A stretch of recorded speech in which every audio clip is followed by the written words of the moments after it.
Hello, here we go. Whoa, whoa, whoa, whoa, whoa. That's coming through the wrong speaker. I want that through my headphones. Pa-pow. I want that through my... There we go. Hello, everybody. Can you name all the planets? Mercury, Venus, Earth, Mars, Jupiter, Saturn, Uranus, Neptune. Good. And all the layers of the atmosphere? Exosphere, thermosphere, mesosphere, stratosphere, troposphere. Perfect. And when is my birthday? What? My birthday, Daniel. When is it? I don't know. You're a terrible friend! We met today! I've got a story that's perfect for this atmosphere. I'll tell you a little secret. Let me ask you, this and this, what would you call these? You're wrong. These are things. When you strip away their meaning, that's all they are. Just things. And if you were to give them meaning again, their value wouldn't be determined by some fucking memory. It'd be determined by the one thing everyone agrees on. Kanedayo. That's all these are worth. The rest is nothing but fancy words to add appreciation. Is money God? It's power. Something a lot more useful than God. Besides, what do you put value on? God. Love. Don't make me laugh. Back when I was a brat, crawling around the streets of that dump of a city, God and love were always out of stock. Before I knew better, I clung to and cried out to God. Well, I believed in God right up to that day the cops beat the hell out of me for something I didn't do. It was just because I lived in a poor neighborhood. With no power or God, what can a bitch rely on? Soste, Canada. Soste, Judah. With those two things, the world's a great place. Fuck off. If I wanted pity, I would have added some more color to the story. The moral of this story is, when you're living on life's edge, that's all that matters. Not everyone can get off on being normal. And one more thing. Wealthy fat bastards living under palm trees, and bitches who think putting on makeup is life's greatest work. Don't you ever speak to me like one of those hypocrites. There's nothing worse than being treated like a whore by your companions. So the next time you say shit like that, you won't be one of us.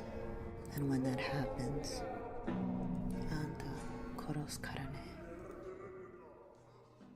This scene from Black Lagoon is one of my favorite scenes from anime. I saw this show when I was 15 years old, downloaded it from some random anime torrent site by chance. Yeah. Back then, I was so starved for Big anything butthole. that wasn't reality. And I the just watched Mystic anime Fix after Up anime, read Park book after here book. in the chat, Listen to a new and I've song caught after myself a new song. starting to rap. In over hindsight, I this think I beat might have been searching in for the something that could move me. background of the Being a video black girl from that I'm Brooklyn, there watching wasn't much I could relate to in from anime and Nisa, manga, my and that was friend. fine.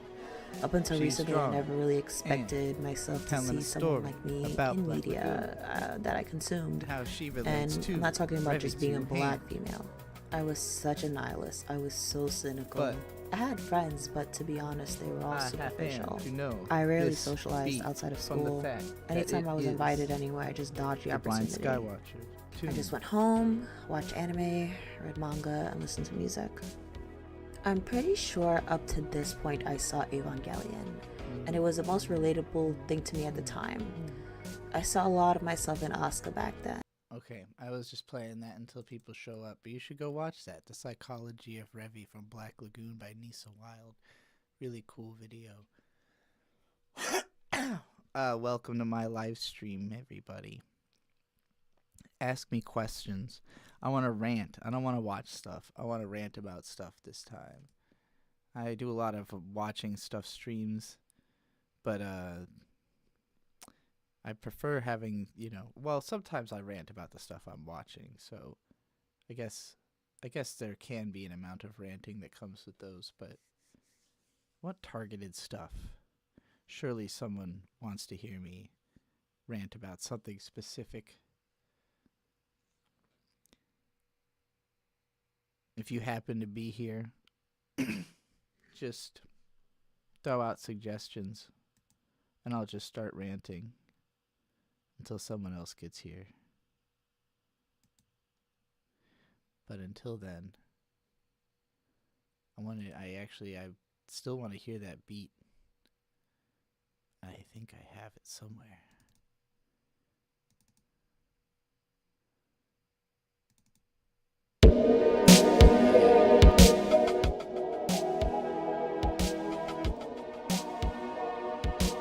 Blind Skywatcher beat.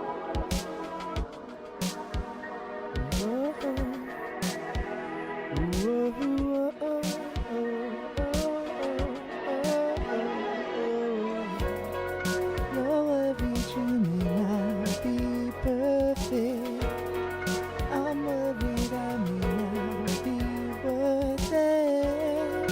You're worried you may not be perfect. I'm worried I may not be worth it. You don't need a reason, you don't need to know why. I'm so pleased to meet you, for I know the good. Whatever you got, whatever you got. Why have I always been so desperate? I'm worried I may not be worth it. You're worried I may not be perfect. Rant about the UK. I don't know fucking nothing about the UK. I immediately thought of the "at least our schools aren't shooting galleries" meme. That's my whole impression of the UK.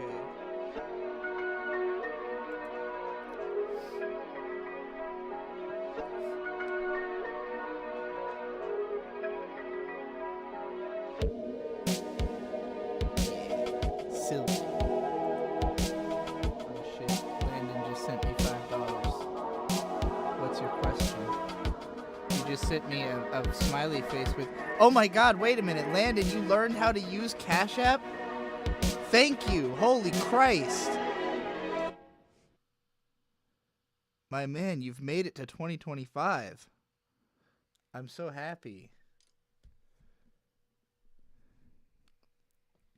Big round. I wish I had the round of applause. Like, I just heard in my head, if any of you watch the channel The Company Man, he always plays these various lengths of applause. He has like a 9-second applause, but he'll cut it down to 1 second or different amounts. Like if he's giving a score to something, like out of 9, he just gives it like, I'll give that a 7.5 second applause, and he'll play an applause sound for 7.5 seconds.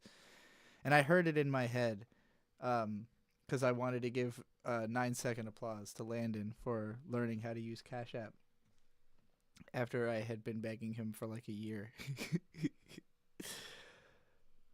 Hello, Mayday from space. Hello, Common Rider fan 322.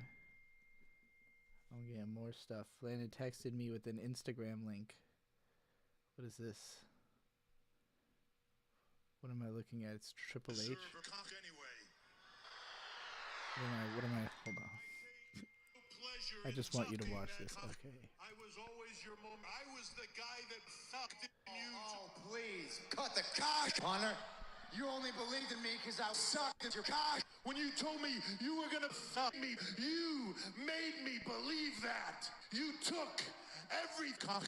You made me believe in you. Have you been sucking this cock for the last 12 months? I've been carrying mom on my back. I was here in this ring every single week. Fucking fifth bad with dog singers with mom. And you think I'm the you want that cock? You want that sauce guy who will do whatever it takes to get cock? Is that who you want? That is exactly what I want. I want you to fuck all down, starting tonight with the Bobby Loud. All right, I fuck Bobby Lashley, no problem. I will take his cock, and then I will take Dean Ambrose's cock. I'll take Brock Lesnar if he gets in my way. And Seth, I'm not sure you deserve her. All right, well, that was a good one. That reminded me of Real Brother Relationship. Oh boy. Thank you, Butthole Weeb. Holy moly. What do you think of my Samus background? If anybody hasn't yet checked out my Samus audiobook, you really should.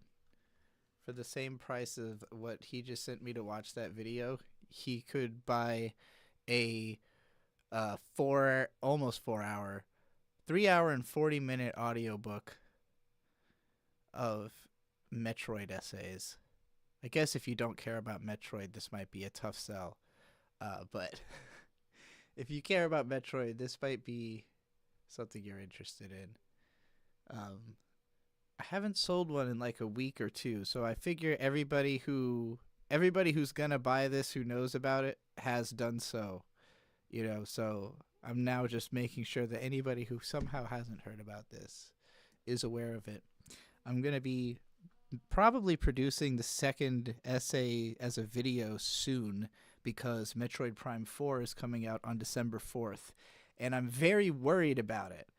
I think we watched the trailer on the last stream. I should probably clip that reaction, or Trixie Clipsy, if you see this stream, and you haven't already clipped that from the last stream, you should definitely clip my reaction to Metroid Prime 4's little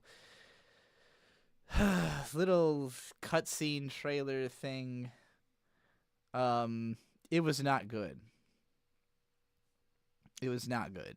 It was not a good thing. It was not something that I could ever imagine making just based on, like, seriously, if you've seen the first video, if you've seen Metroid vs. Isolation, and then you watch that Metroid Prime 4 clip, you could not be more, like, it couldn't be more of like this missed exactly the point that I made. Like, everything I was saying in that video, this clip is the antithesis of that. It's the absolute opposite of what I was saying is the appeal of Metroid in the Samus vs. Isolation video. So if you really want to understand the depth of my feeling about that clip, watch the Samus vs. Isolation video and then watch that clip and then imagine what I was thinking when I watched it. Because you'll be thinking the same fucking thing, and it won't be difficult to imagine. It got hated for the nerd dude. That's a good way to put it. I mean, I think a lot of people were upset more so with his dialogue and his personality. I'm just upset that any of what was happening in that scene was happening at all. Like, Samus is supposed to be alone. She's not supposed to be babysitting a dweeb. There's not supposed to be little, like I assume that is probably a tutorial where you learn how to shoot down, like basically how to aim up.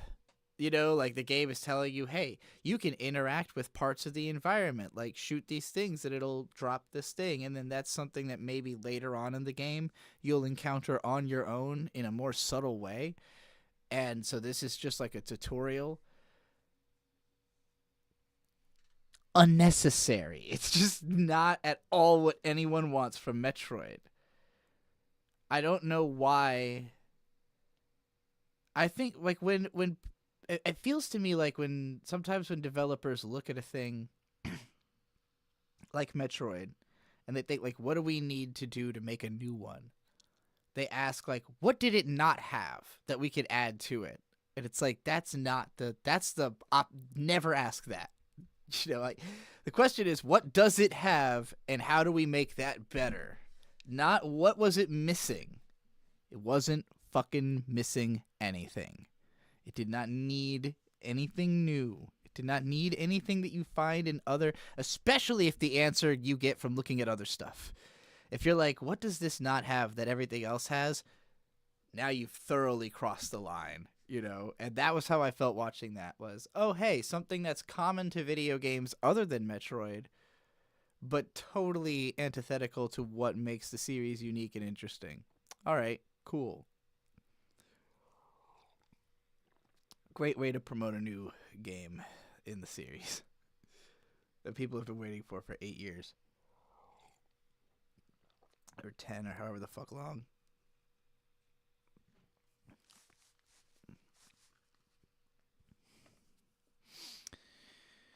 I got my brain heated. Mayday said, Samus' background is very cool and moody. I noticed it last week.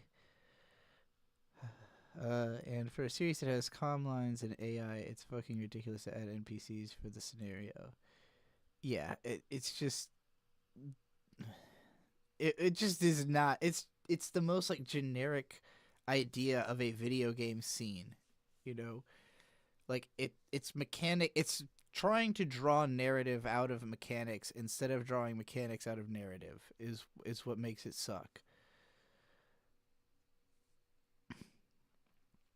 Coldster said, or they should ask, what can we remove to make it more pure to its identity, designed by subtraction, which becomes necessary at this point when they've added too much shit in, you know? Like, that's kind of what made Dread work, was, like, they cut out most of, like, they added a few things in, but they cut out most of the unnecessary stuff that had been added and, you know, only left in some things that were generally kind of effective. Like, when Metroid Fusion came out, I don't think it was as disliked that it had, like, dialogue in it as it would become later, when people, like, in retrospect saw this as the beginning of the end, you know, of, like, oh, they just kept expanding that and making that more, like, I think people were excited initially about getting a little bit more insight into Samus's mind and some of the other relationships that she had, and it kept it to such a minimum, such a tasteful use. You know, there's only really this dialogue in between action. It's not like something that's happening in the middle of the fucking level, you know? Like, it's got its own place in the game. Landon says, sent another $5. I recently rewatched Tamako and a Yokohama shopping log again before I go back to Japan. Rant about an anime that made you fall back in love with the medium when you weren't loving anime anymore. Excellent. I'll talk about Turn A Gundam, because that's how I feel about that show right now. And for me with anime, like, okay, as a medium, I have an undying love of anime. You know, anime forever has been a catchphrase of mine since I was literally 12. You know, I used to talk to my cousin. You know, I had an older cousin 4 years older than me, who the two of us were exposed to anime by an even older cousin who was like maybe 5 years older than him, right? So he showed us Ninja Scroll. That kind of broke our minds, you know. And so my cousin, who's 4 years older, he was somebody who was around all the time. Like, I hung out with him basically every weekend. And so him getting deep into anime basically trickled into me getting deep into anime. He gave me my first anime magazine because he just had finished it, you know, finished reading it. And we would watch Adult Swim together. So, like, me getting deep into anime was largely connected to hanging out with my big cousin. And, you know, so falling in love with it was initially about, like, learning all this history, finding out what are the good ones and which ones are going to appeal to me personally. And, like, the ones that appealed to me the most was the fact that they had long-haired male characters, because I self-identified as a boy as a kid, but I had long hair, and there was, like, no Western media that presented characters that looked like me practically. So, you know, I always felt, and I also wore glasses throughout my childhood. So, you know, that was also rare to see as, like, anything other than nerdy characters in Western cartoons or shows. Like, you know, I liked the Blue Ranger as a kid, literally just because the guy fucking wore glasses. So, you know, I was on that, like, kind of desperation for representation as a long-haired boy in my own mind. And I found that through, like, Inuyasha and Rurouni Kenshin, you know. So, like, even though the pull to anime in a more general sense was really like, this is something I do with my cousin, like, finding specific shows that really were like, oh, this is my thing. You know, reading Naruto, seeing Haku, another, like, Haku in particular was like, oh, this is literally who I am. You know, this, like, so effeminate that I am mistaken for a girl most of the time. And the fact that Haku was so at peace with that did a lot for me, because I had never been at peace with it. I had never been at peace with the fact that people thought I looked like a girl, and Haku was like, yeah, whatever, you know, I don't care, I just look this way, you know. Especially, I think there's even a line where they say something about like you look like you're wearing makeup, and he's just literally like looks like that. And people had always asked me questions like if I was wearing makeup as a kid or if I was wearing like this or that, and I was like, no, I just happen to look really girly. Sorry, but uh, yeah. So that aspect of anime connected with me, but I didn't really register it in that kind of like I wasn't seeing it quite so matter of factly as that. I just saw it as like, oh, these anime are cool because these characters are cool and they do cool shit and they, there's awesome action scenes and there's violence, but it's not like scary a lot of the time. Though my cousin liked the scary shit. Like he was trying to watch Biohunter and all the like spooky, demonic shit, and I was not about that. So for me, it was like girly dudes doing action. That was anime. And then as I went through puberty and like really started struggling with my identity on both a sexual and on a like gender and sexuality both like became confusing to me, and it got really chaotic where I was kind of trying to look everywhere except for directly at the point because I didn't know how to talk to anybody about the problems I was feeling with my gender and sexuality. So like I was indulging all this anime that kind of slightly talks about it, but up until Horo Musuko, there was not an anime about being transgender.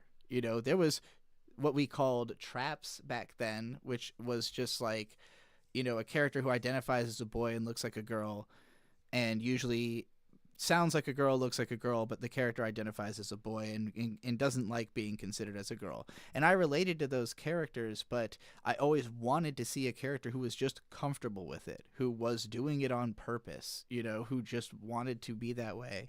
And, Hibari-kun existed back in the 80s, but I didn't find out about that until I was like 17 or 18. And even then, it was tough for me to watch that show because a lot of the show is about the character facing transphobia from other characters. So I'll answer questions from Super Chats also, Ekix and 583. Yeah, so I started I was very obsessed with like gender bender anime in my teens, starting from Ranma and then working my way into like I would go through things categorically. So, I watched every like Yuri anime. I watched every gender bender anime to at least some extent, unless they had really bad ratings or like people said they were really problematic.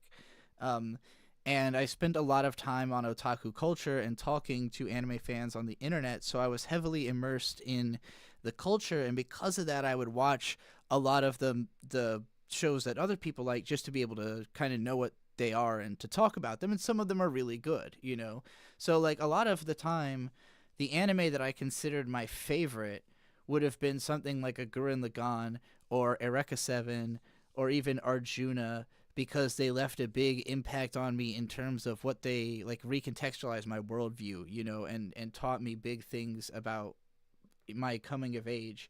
But the real meat of anime for me was like watching Hidamari Sketch and K-On! And Lucky Star and these shows that were about just being a girl my age, that I wasn't getting that experience in real life. Like I didn't really have any friends when I was really heavily into anime. So it's like this kind of all the media about being a guy my age I didn't connect with. Like it wasn't the type of person or the type of lifestyle I was looking for, and I saw that in Yuri. I saw it in like soft effeminate relationships, and I was always a little let down that there wasn't more anime that went all the way and had the girls actually be lesbians. And that was another thing that didn't come until I was later in life. When I was in my 20s, all of a sudden there was all this Yuri anime, and by then I was once again graduated to another level of like missing the point where I'm now an anime expert as a job. And so now I will categorically watch every anime just so I can have like this complete philosophical understanding of what makes anime good or bad, so that I can discuss it, formally to an audience in a profit factor. So that's what drove me to a level of just like watching every fucking anime, regardlessly of if it really appeals to me or not. But usually dropping them quickly and looking for the ones that I will be able to sort of, sap some enjoyment out of, have something to report on, and then basically keep coming back to it until I'm kind of sick of it. And so as time has gone on and less of my identity is tied to anime, or my personal interest in like just consuming media is tied to it necessarily being anime, um, I have to feel a lot more strongly about a show to feel like I'm actually going to spend time with it, because I'm not categorically interested in consuming every single anime that exists.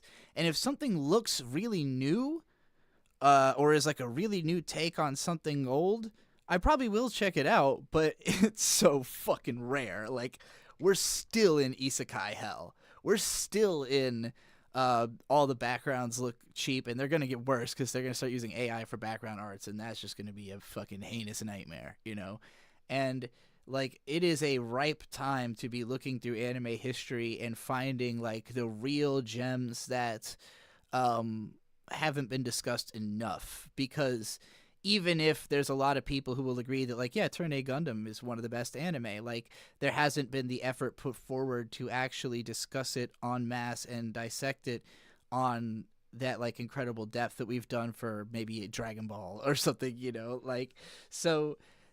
And it's obviously never going to hit that level of popularity for that show, but even something like Utena, that like, I keep bringing it up in my Turn A Gundam videos, that when I was an anime blogger back in like 2007, Utena was a show that like I knew a couple of people who were really into it, and they all seemed really smart. Like, all the super smart people I would find in the anime community seemed to be into Utena, so I was really curious about it, and when I watched it, I kind of didn't get it. Like, a lot of it went over my head because I was like 16 and not that like media literate, really. Just kind of into anime, and I also hadn't seen a lot of shoujo, so it was like kind of confusing to me. And then but I still thought like, well, it's obviously good because there's just so much unique about it. It must be at the very least a masterpiece, and all these smart people like it so much.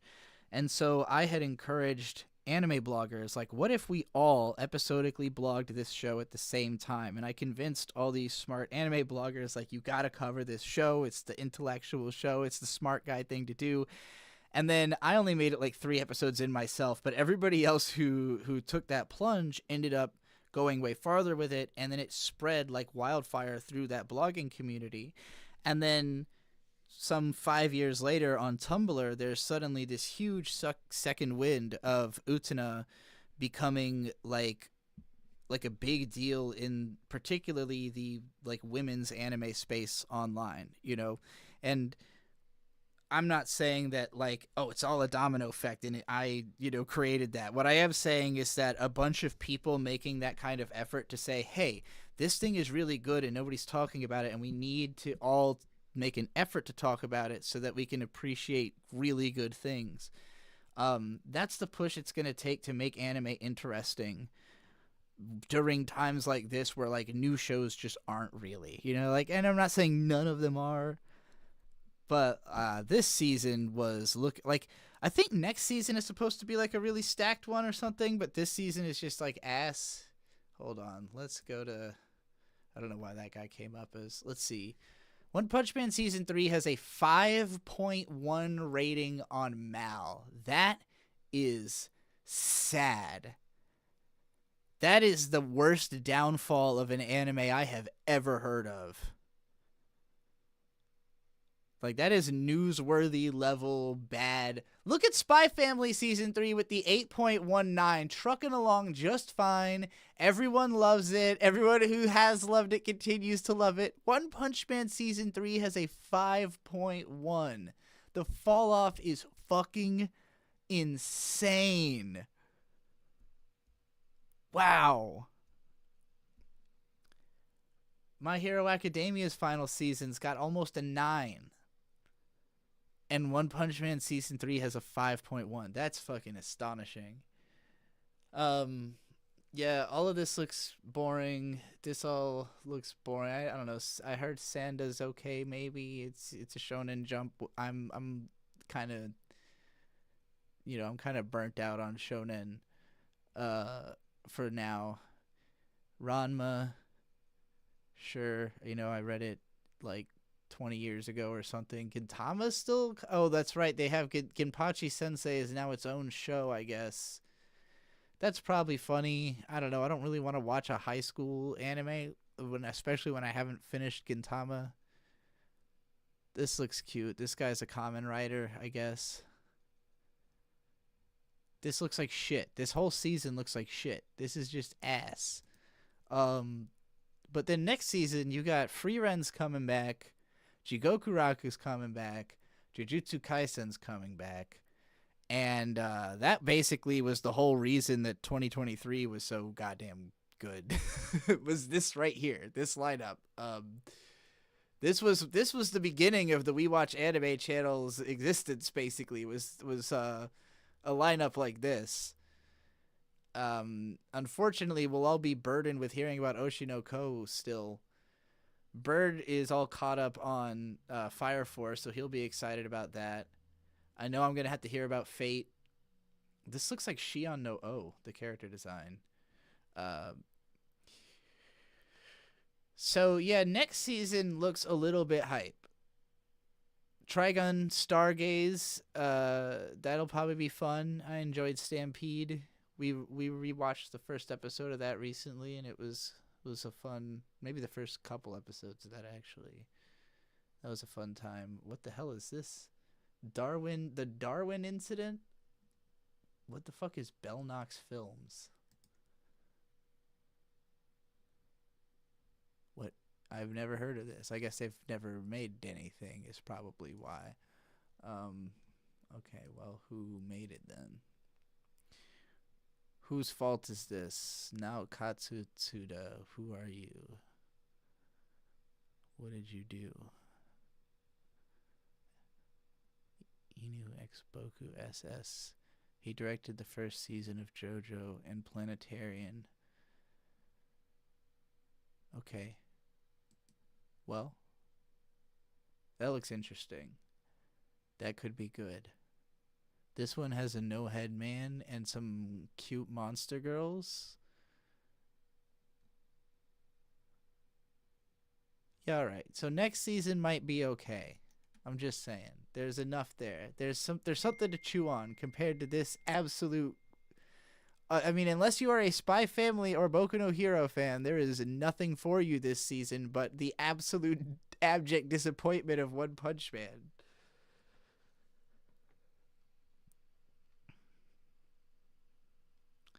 How the One Punch Man anime got so terrible? Well, you see, the first season was handled by Madhouse, and the second and third seasons were not handled by Madhouse. Now, it's not that JC's staff has never made great anime. As you can see, they have, in fact, made some damn fine anime. But you'll notice that none of these are anime that look like One Punch Man. Season 1, like... Even season 2 had a way better score than season 3, though. So this is a true fucking fall off. Like, this is a bad look. Who's directing it? What happened? Why wait so long and then come back with ass? Who the fuck is Nagai Shinpei? He made Princess Slave? This is this man's work? Hentai? They got a hentai director on it? Oh, he did the Danaganani anime. Okay, that's still close enough to just being like nothing.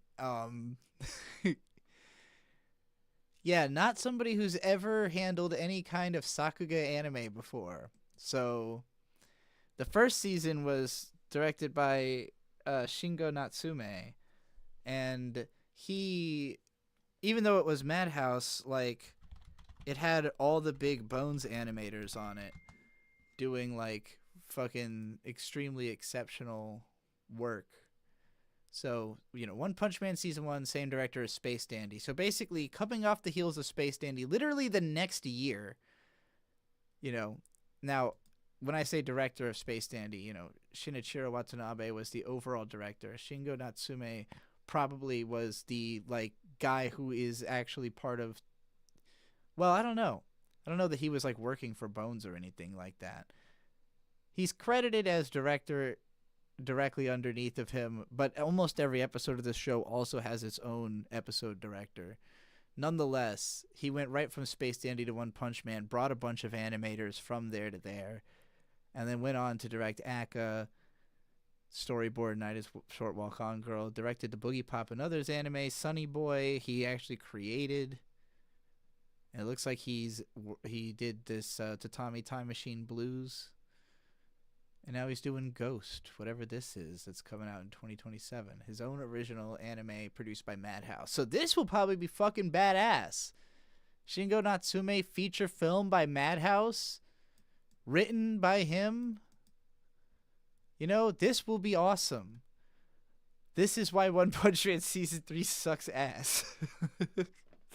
That guy is on to better things. He's got his own shit to do. Landon said, Fragrant Flower, only good anime this year. Watch it, motherfucker. I don't know anything about that one.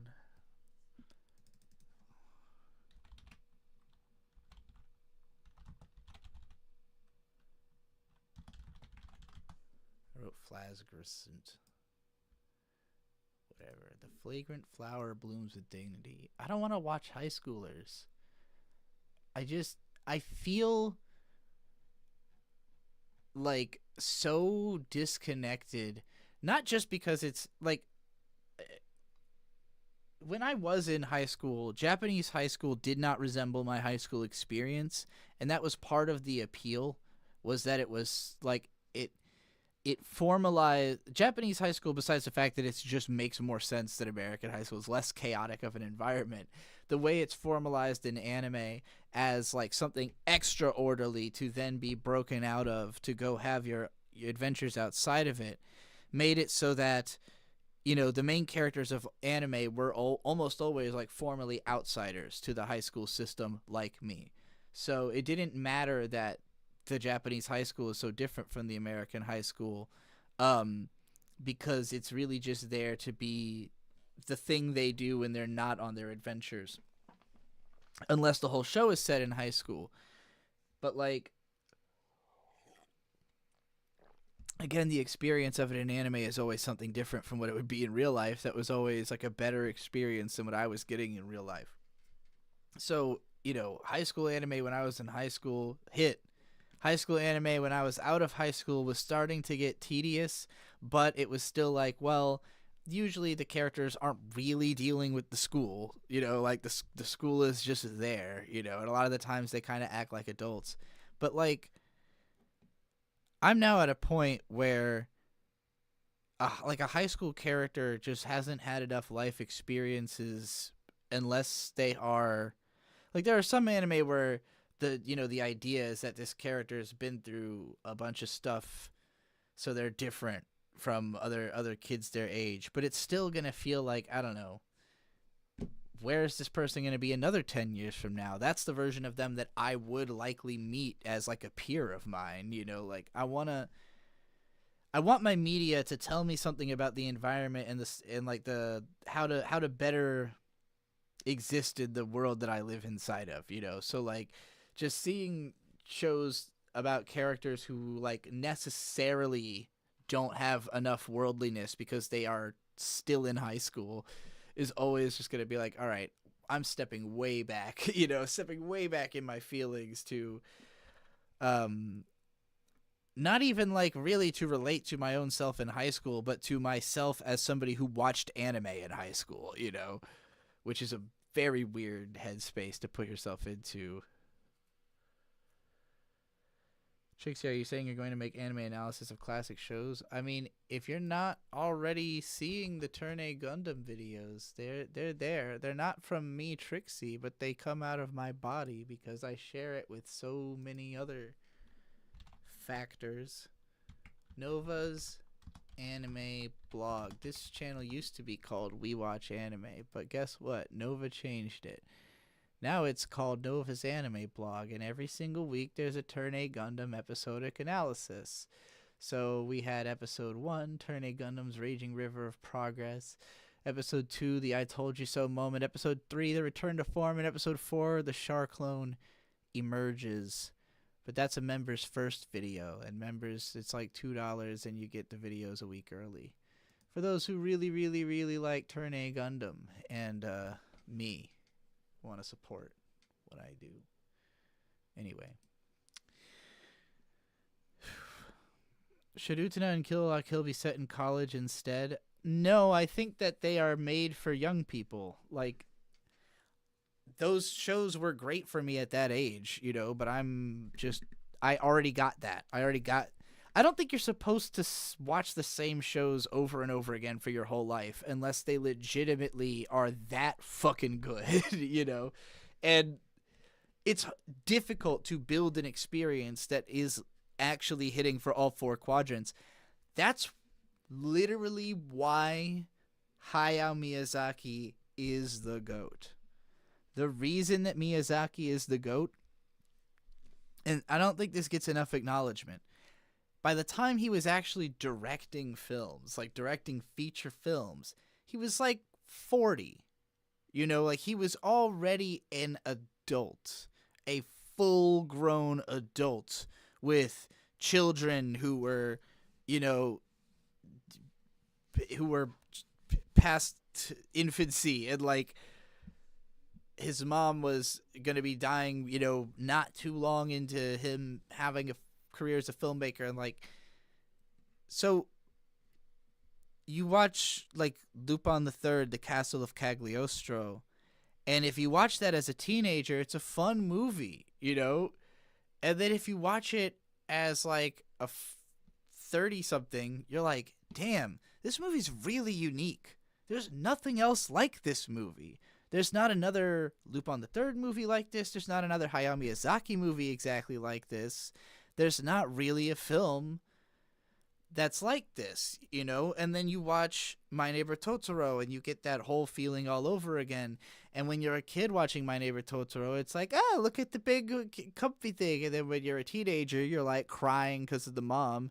And then when you're an adult, you're like crying because of the mom again. You know, they're transcendent. They're films that just work no matter who you are. They'll just always work, you know. I'm going to keep watching DBZ till I die. Well, and DBZ is very powerful for growing up with its audience. You know, the fact that the characters did actually, like, DBZ would not have transcended to multiple generations if not for the fact that Goku has a kid who grows up and has a kid, you know. And so Goku's a granddad.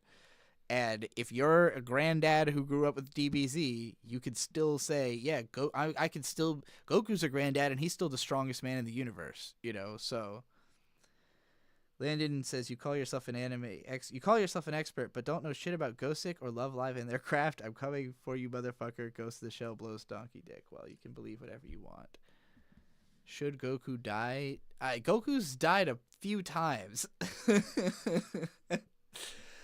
From what I understand, Goku was dead until like recently or something. Like he was dead for a considerable while. You mean for real? There is just no. It's not plausible. It's like asking, should Superman die? Like, you can try. Okay, what you need to understand is that when Goku was killed the first time, the intent was for him to be dead. The problem is that Dragon Ball literally carries the entire manga industry on the back of Goku's popularity. This character is more popular than manga. Period. Goku is more popular than manga as like a whole. And so when they killed Goku, people just went, you can't do that. Bring him back. And so they fabricated a whole mythos for why he can come back. And then he dies again later, you know, and then they fabricate a whole reason for why he can stay dead but still interact with the living world. And still be in, like, they just won't take him out of the story. They also killed everyone on Earth at one point and brought them all back. Dragon Ball has subverted the rules of reality to such a level that it will always be plausible to bring Goku back. It will just always be plausible. In the same way that the DC universe did in the 90s when they killed Superman and then brought him back. Because you can't kill Superman. He's more popular than comics. So, they just loopholed him back to life, and they keep doing it. And now no comic book characters could die convincingly because, again, the characters are the IP. To kill a character means you can't write any more stories about that character. And why? Like, if it's an enduring character, why would anybody accept that? Why wouldn't they? Sherlock Holmes dies, but we're still writing stories about Sherlock Holmes. People have not accepted the idea that Sherlock Holmes is a dead character, like, and it's not like in every version of the story he dies or anything. It's not a canon event on the level of Uncle Ben dying or whatever. Somebody close to a Spider-Man has to die in their canon or whatever the rule is there. As established by the Spider-Verse movies. He died for 7 years after the Cell Saga, then came back during the Boo Saga. Shade was explaining to me, but that, like, during the Boo Saga, there was like Mr. Popo made an exception or something and, like, let him corporealize temporarily, but he's still technically dead or something like that. I don't know. Yamcha is a jobber? I think you mean Yamcha is a loser.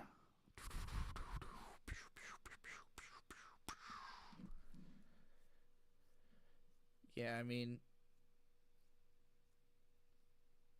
it's the problem of, like, characters just existing because people like them, and the author is like, I have no idea what to fucking do with these guys. Like, this is just, like, an idea I thought was funny 10 years ago, and now I'm shackled to because you all like it so much.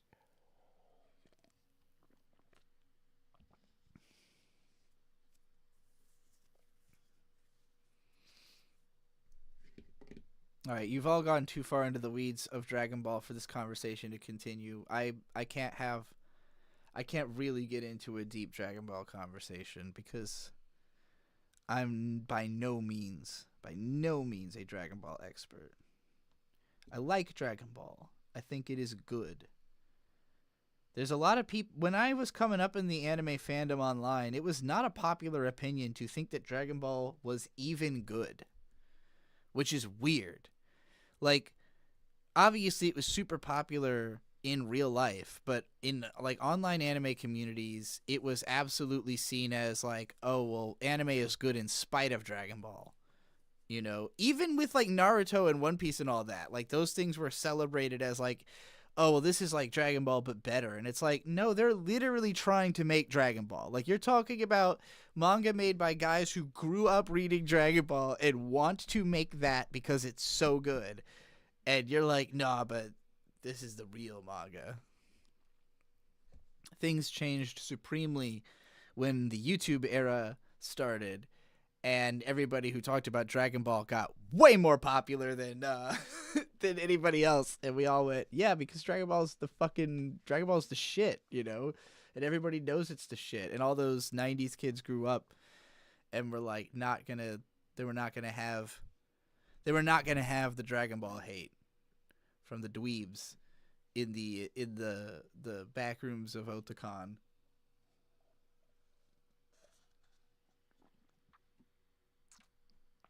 There is a lot of anime nerds who do very much have an us versus them mentality of, like, we're the smart nerds and, like, the jocks have Dragon Ball or whatever.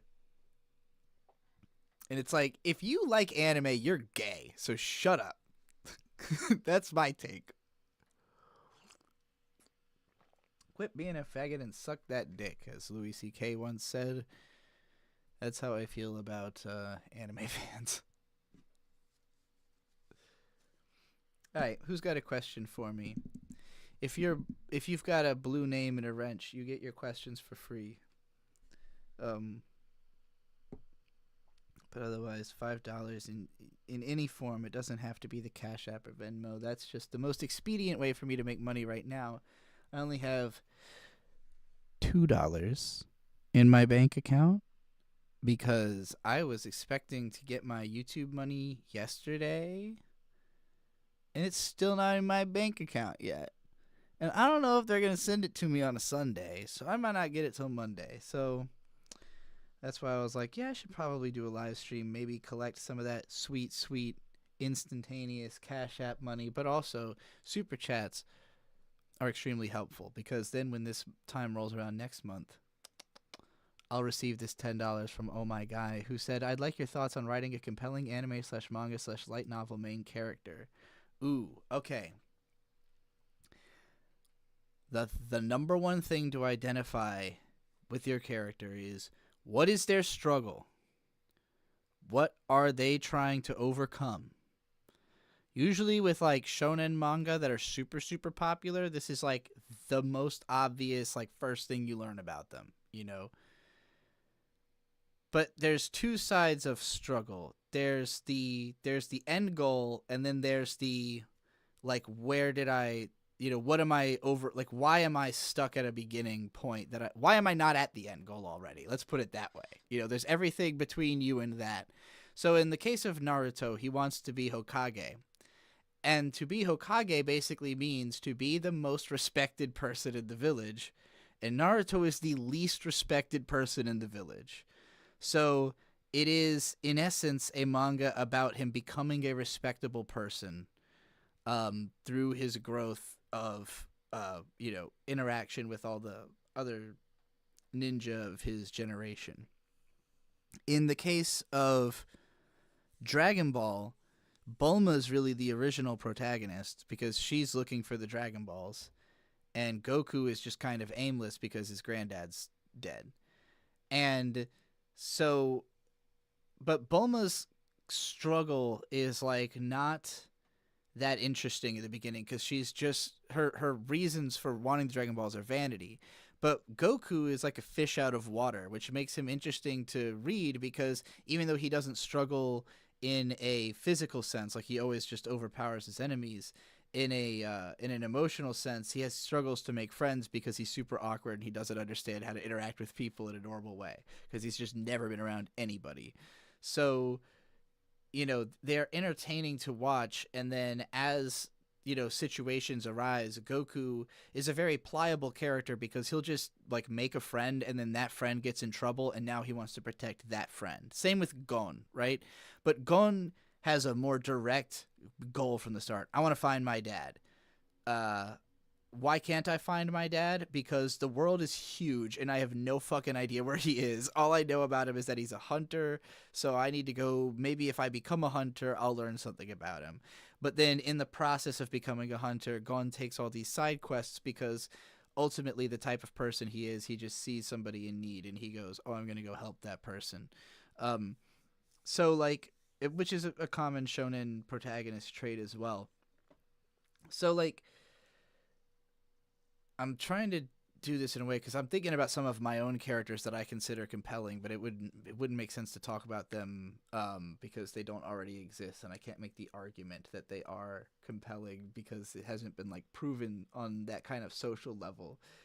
But like, I think as long as there's something that they're trying to make happen and something preventing them from getting it, you know, and those two things are relatable and the character is likable, you can practically just keep putting new, you know, like, putting new scenarios in front of them forever. Like, I'm thinking of comedy characters, right? Like, I've got a copy of Urusei Yatsura next to me, so I'm thinking of Lum from Urusei Yatsura, and in her case, it's like she's in love with the main character in the sense, I don't know if, yeah, she's in love with him, but he's like an idiot. So, like, that's the problem. It's like she just wants to do lovey-dovey things with him, but he is bad at it. And so it creates conflict. And just because they both have entertaining personalities, that conflict can replay thousands of times, and it probably gets old to some people, but like the point of the conflict is just to facilitate that there is a narrative, but the characters are what carry the narrative. You don't really care about, is Lum actually going to make progress in this relationship? Of course not. That would defeat the whole premise of the story. But as long as they still have this problem, they can keep. Because if you create a new problem, then the story becomes different. And if you want to see an example of how that can be done, Mai Sanikoku from Rumiko Takahashi, I think, is considered her most mature story, specifically because the status quo actually changes, where like the original goals of the characters change as they grow and learn about each other. And so, or something like Sangatsu no Lion, like, there's a level on which it's about a guy trying to become a shogi master, but it's also clear that that's kind of inevitable, and it's everything else that he's really struggling with. Like, him becoming the absolute best shogi player of all time, that feels like a foregone conclusion in a lot of people's minds at the start of the series, whereas him becoming somebody who can interact with other people without having like a complete fucking dissociative meltdown, that's up for question. So that's the real goal, and what's standing in the way of that is all this trauma. And what's repairing the state of mind is like being around people who help him to feel safe instead of his evil sister and his weird family and shit, Light Spaceman 5064 said, that's what I love about Bebop. It's just about getting some beef in your bell peppers and beef. Yeah, that is sort of the main issue at hand. And Spike's another character who kind of, because he follows the wind, it just kind of does whatever feels natural in the moment. He gets led into these other little stories of other people doing their own thing that he gets involved with, either because he's trying to capture them or because he ends up becoming their friend and he has to work with them, or they're joined for a specific purpose, or whatever it may be. There's usually new characters who really, it's their story that compels the narrative of the episode. The Bebop crew is literally just trying to feed themselves episode after episode with very few exceptions. And those are like the standout episodes, is when they have self-motivated reasons to do something, when obviously in the end, when Spike's trying to avenge Julia and Faye, looking for information about herself, or Jet going to deal with demons of his past a few different times,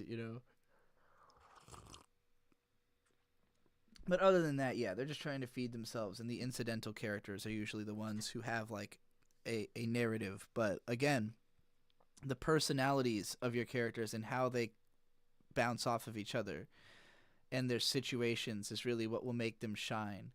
Like Irresponsible Captain Tyler or Golden Boy are both examples of shows that carry entirely on the strength of the protagonist, because they are so zeroed in on creating like this type of a guy and how he's going to interact with everything else. Like like in Tyler's case, it's like throw a bunch of sci-fi cliches, throw every situation. You can even make the situation like really deep and complex just so that you can subvert the nature of it by bouncing it off of this character archetype, and so even if other aspects of the story might end up being memorable, like ultimately the central pillar of it is just how will the world interact with this guy. GTO would be another good example of that, where like, Onizuka is a very singular type of a guy, and it's what would happen if you put that type of a guy in a totally generic Japanese classroom setting and had like all of the drama of a daytime TV series play out. Like what if Degrassi, but the teacher was a Yankee, like a kind-hearted Yankee. Nisa asks, okay, so what do you think makes a really good villain? Is it just about getting in the way of the main character? I definitely think that a villain should just be like a great villain should be the same thing as a great hero, except that their cause is problematic for other people. Even if it's a noble cause broadly, if it's going to kill people, if it's going to cause problems for others, That's what makes them villainous. You know, a hero should be trying to get whatever they're trying to do done with the least damage possible. You know, even if they're the Punisher, like the Punisher's not trying to have civilian casualties. You know, like if the Punisher accidentally killed somebody who didn't deserve it, I think he'd be pretty broken up about it. And the reason you trust the Punisher is that you know he's like trained himself on such a level that he wouldn't make that type of a mistake. That makes him a hero, even if he's an edgy anti-hero, you know. But as soon as you cross the line into like the main character from Prototype, where you can play that game and just murder everyone, like you are a villain at that point. You're still the protagonist, but you're not a heroic protagonist. You are an uncaring, chaotic, you know, force of nature. I think it's funny when you get to play a villain in or a character who can be a villain in a video game, because you kind of just find yourself rooting against the world as something that doesn't feel real to you. You know, it's more of like the power fantasy of, none of this matters. I'm just gonna fucking destroy it all. You know, but like if we're talking about a compelling villain, like say Senator Armstrong from Metal Gear Rising, like that guy thinks he is the hero, but he also thinks that sometimes to make an omelet you got to break a few eggs, you know, and that's what makes him the bad guy, because you're like, those are my eggs that you're trying to break. And in fact, those eggs are the eggs I believe will truly hatch the future.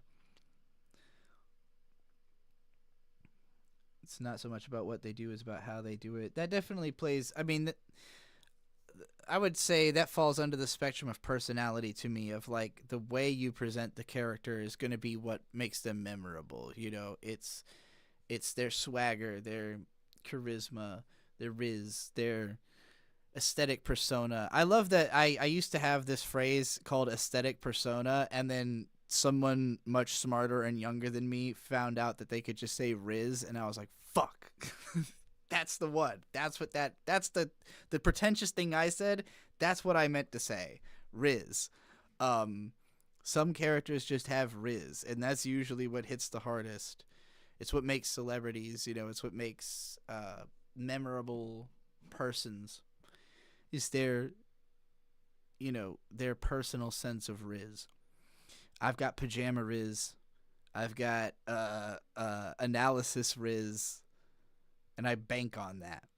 But that's what makes me a character. That's the version of me that you see in your mind's eye, you know. And so I think when you're creating a character, you got to think about like, what is the image they've got and what is their struggle? What is holding them back? You know, what are they, even if it's just in their own mind, what do they think they're dealing with? What are they reacting to, you know? Landon says, will you rant on Bobby Lashley and if you take his cock, because he is a legend? I never heard of this dude. I don't know who that is, Landon. I don't know wrestling. Oh my guys, just have to go for now. See you later if you're still streaming. Absolutely. I hope that was a good answer. That was a great question also. So thank you for that. I kept thinking of one of my own characters who I think is like my most compelling character, but I'm afraid if I describe him outside of just like writing a story, then I'll be wasting it, you know, like it's like a spoiler to just summarize the character and their struggle, and then that be the first thing you know about them. But then again, I guess usually that is kind of what a blurb is, right? Like if you're getting geared up to watch a show, usually the little synopsis tells you that. Oh boy, Nisa, out of your distinct personalities, who is the villain and who is the hero? Okay, well, Mitsue is objectively the villain because she's the one who is willing to do whatever it takes to protect the system. But Mitsue also is responsible in the sense of like, I'm not trying to be a villain. You know, like I would prefer to never have to even make an appearance I would prefer no one has to deal with me being on the surface at all or hearing anything I have to say, you know? So the hero is Nova. And that's because Nova basically walks around with hero energy. Nova's got the same energy as Revolutionary Girl Utena, which is like, there is a sensible way that we could all be doing everything, and I'm going to do things that way. And if you tell me not to, I'm going to look at you like, what's wrong with you? You know, like Utsuda's like, yeah, I wear the uniform that I think fits well and looks good. And if you have a problem with the fact that I'm wearing it because you think that I'm not the right gender to wear this outfit, I don't care because that makes no sense. That's her personality, you know? So Nova is more like has more of a sense of nobility and of like, I'm gonna make this right, I'm gonna protect us all, and I'm not gonna get us into any trouble, and I'm gonna you know, I'm gonna figure out our place in this world. And Mitsue is like, I'll retreat from everything, and you know, if something gets close to me, it needs to make it through the jungle of piano wire. Like, so yeah. Mayday says Nova has really strong Star Tarot vibes. I don't know what that means, but I'm down to learn.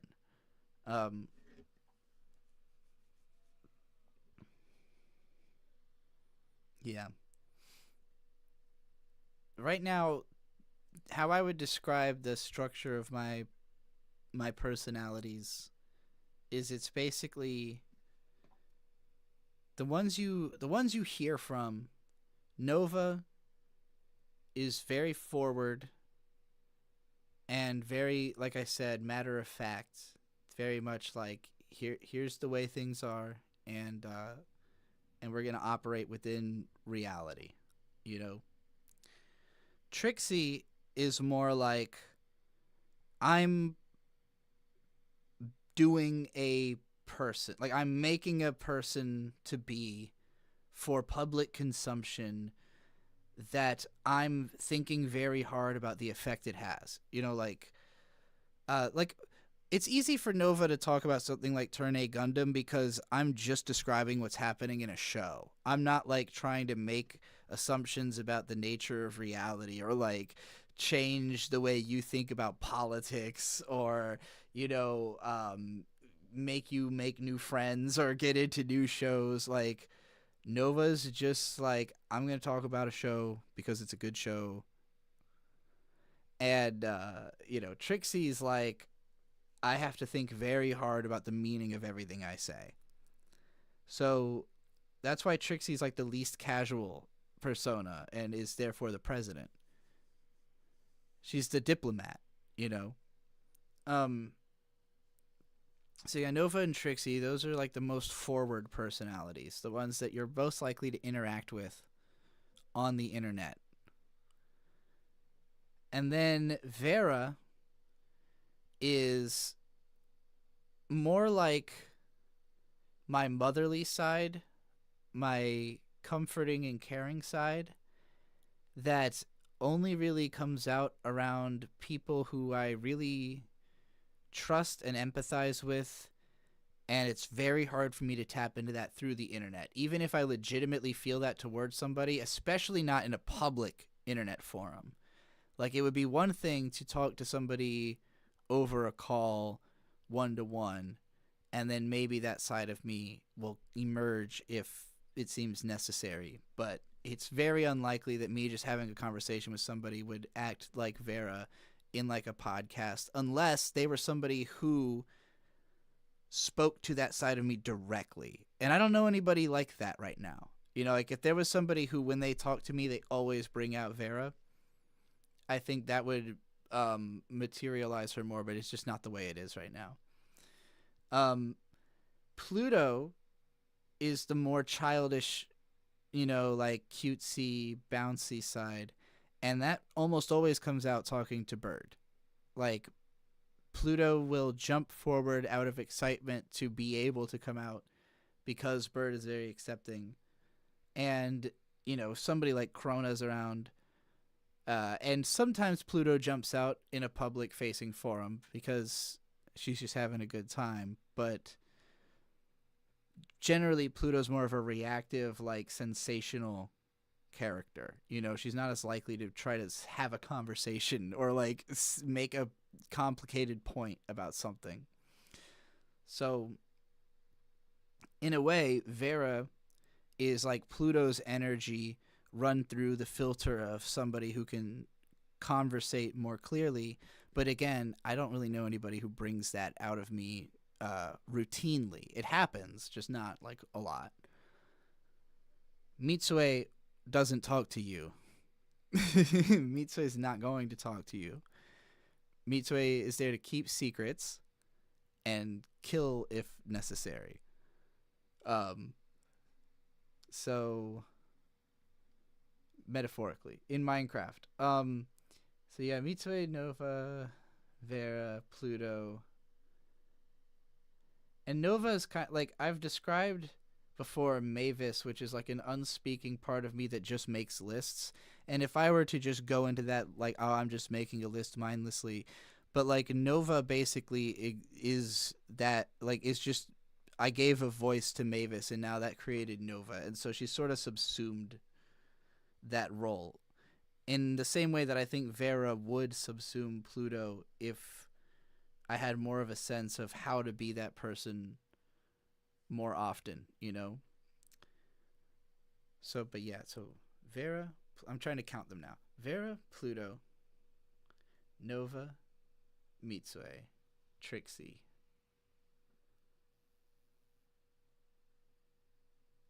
So it's like 5, basically. I would say I've got 5 regularly appearing sides of my personality that manifest like their own types of person. Landon sent me another $5. Thank you. I assume I'm about to be texted about a request of some sort.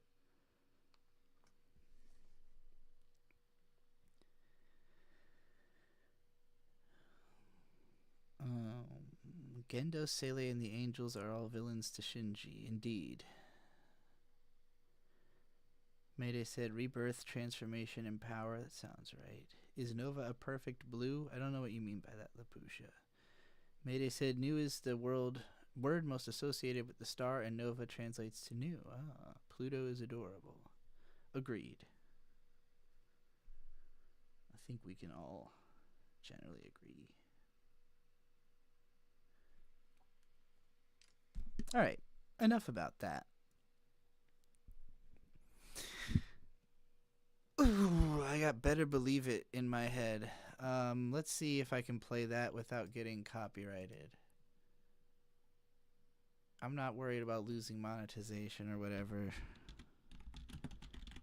because probably not gonna get even 1,000 views on this. Not Lil Boozy.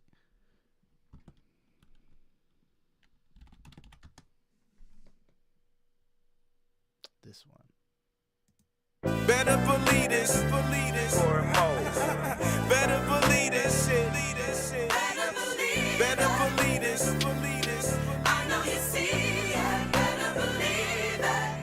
I'm back bigger, better than the previous. Grown up now, but as a child I was mischievous. Always fucking up, making shit harder than it had to be. The life that I was chasing was fast, but not too fast for me. Looking for trouble in daytime with a flashlight. Taking penitentiary chances to get my cash right. Thank God for music, cause if I wouldn't have chose it, they'd have put my stupid ass in the cell and just closed it. Landon said, will you do us longtime fans a favor? Are you willing to rant a little about what K-On! And Studio Kyoto Animation means to you these days? Also, a little on our Deno Coil Twitch stream. Oh yeah, we watched the first episode of Deno Coil. Did you watch any more of it, Landon? Because it's only 26 episodes. You could just knock that out in a day.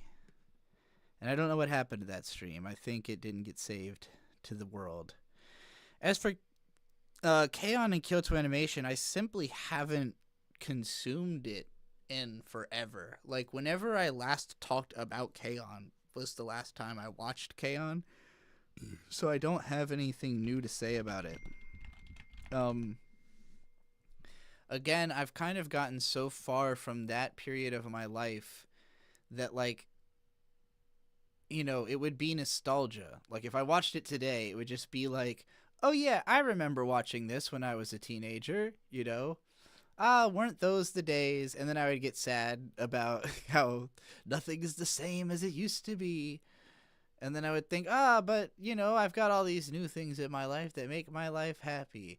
And then I'd have completely forgotten about K-On! By that point in the train of thought. Have I watched any of this? Let's see. Violet Evergarden was good. I saw that. I saw the first movie, but not the movie. There was like a OVA movie, like a mini movie, but it wasn't the movie. I didn't see that one. I didn't see this free one. I didn't see Surune. I didn't watch the last season of Miss Kobayashi's Dragon Maid because I was still depressed about the fire. Didn't watch this Surune. I don't really. Hibike Euphonium I dropped it. Oh yeah, City the Animation. That's right. I saw the first couple episodes of this and they were great. Maybe I only saw the first episode of this. Whatever, it was great.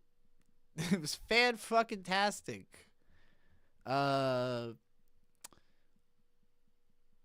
Is this still airing? Or is there like... Oh, okay. It hasn't finished airing in... Wait, it says episode 15 December... Maybe that's like an OVA or something. Wait, I'm looking at the manga. Never mind. That's the problem. That's why my brain is having a hiccup. This anime, I believe, did end though, right? Yeah, September 29th. Okay. Yeah, City the Animation, probably gonna finish that one at some point because it was really fucking good. And I really want to watch it with friends. My feeling watching the first episode was, oh, I can't wait to watch this with friends, you know? So probably I'll just hold off on that until I've got people around. Because that's a show to just, you know, get drunk and have a good time to. It definitely felt like they had refined the science of making that type of a show. You know, like they really had figured out how to totally do it right.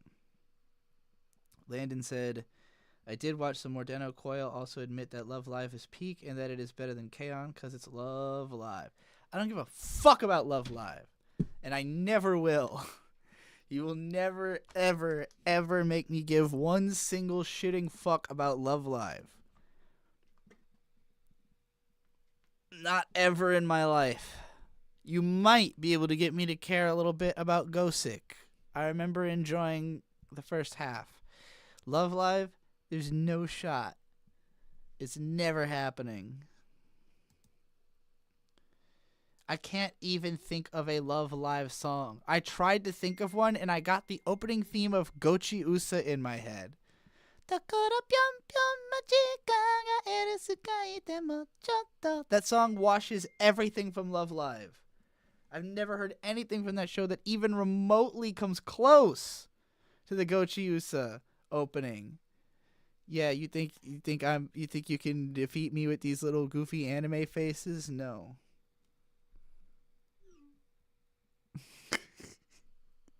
You don't speak ill of Love Live? I'll speak ill all I wish. There's nothing you can pay me that will make me stop my reign of terror against Love Live. Not while I've got the Gochi Usa theme song stuck in my head.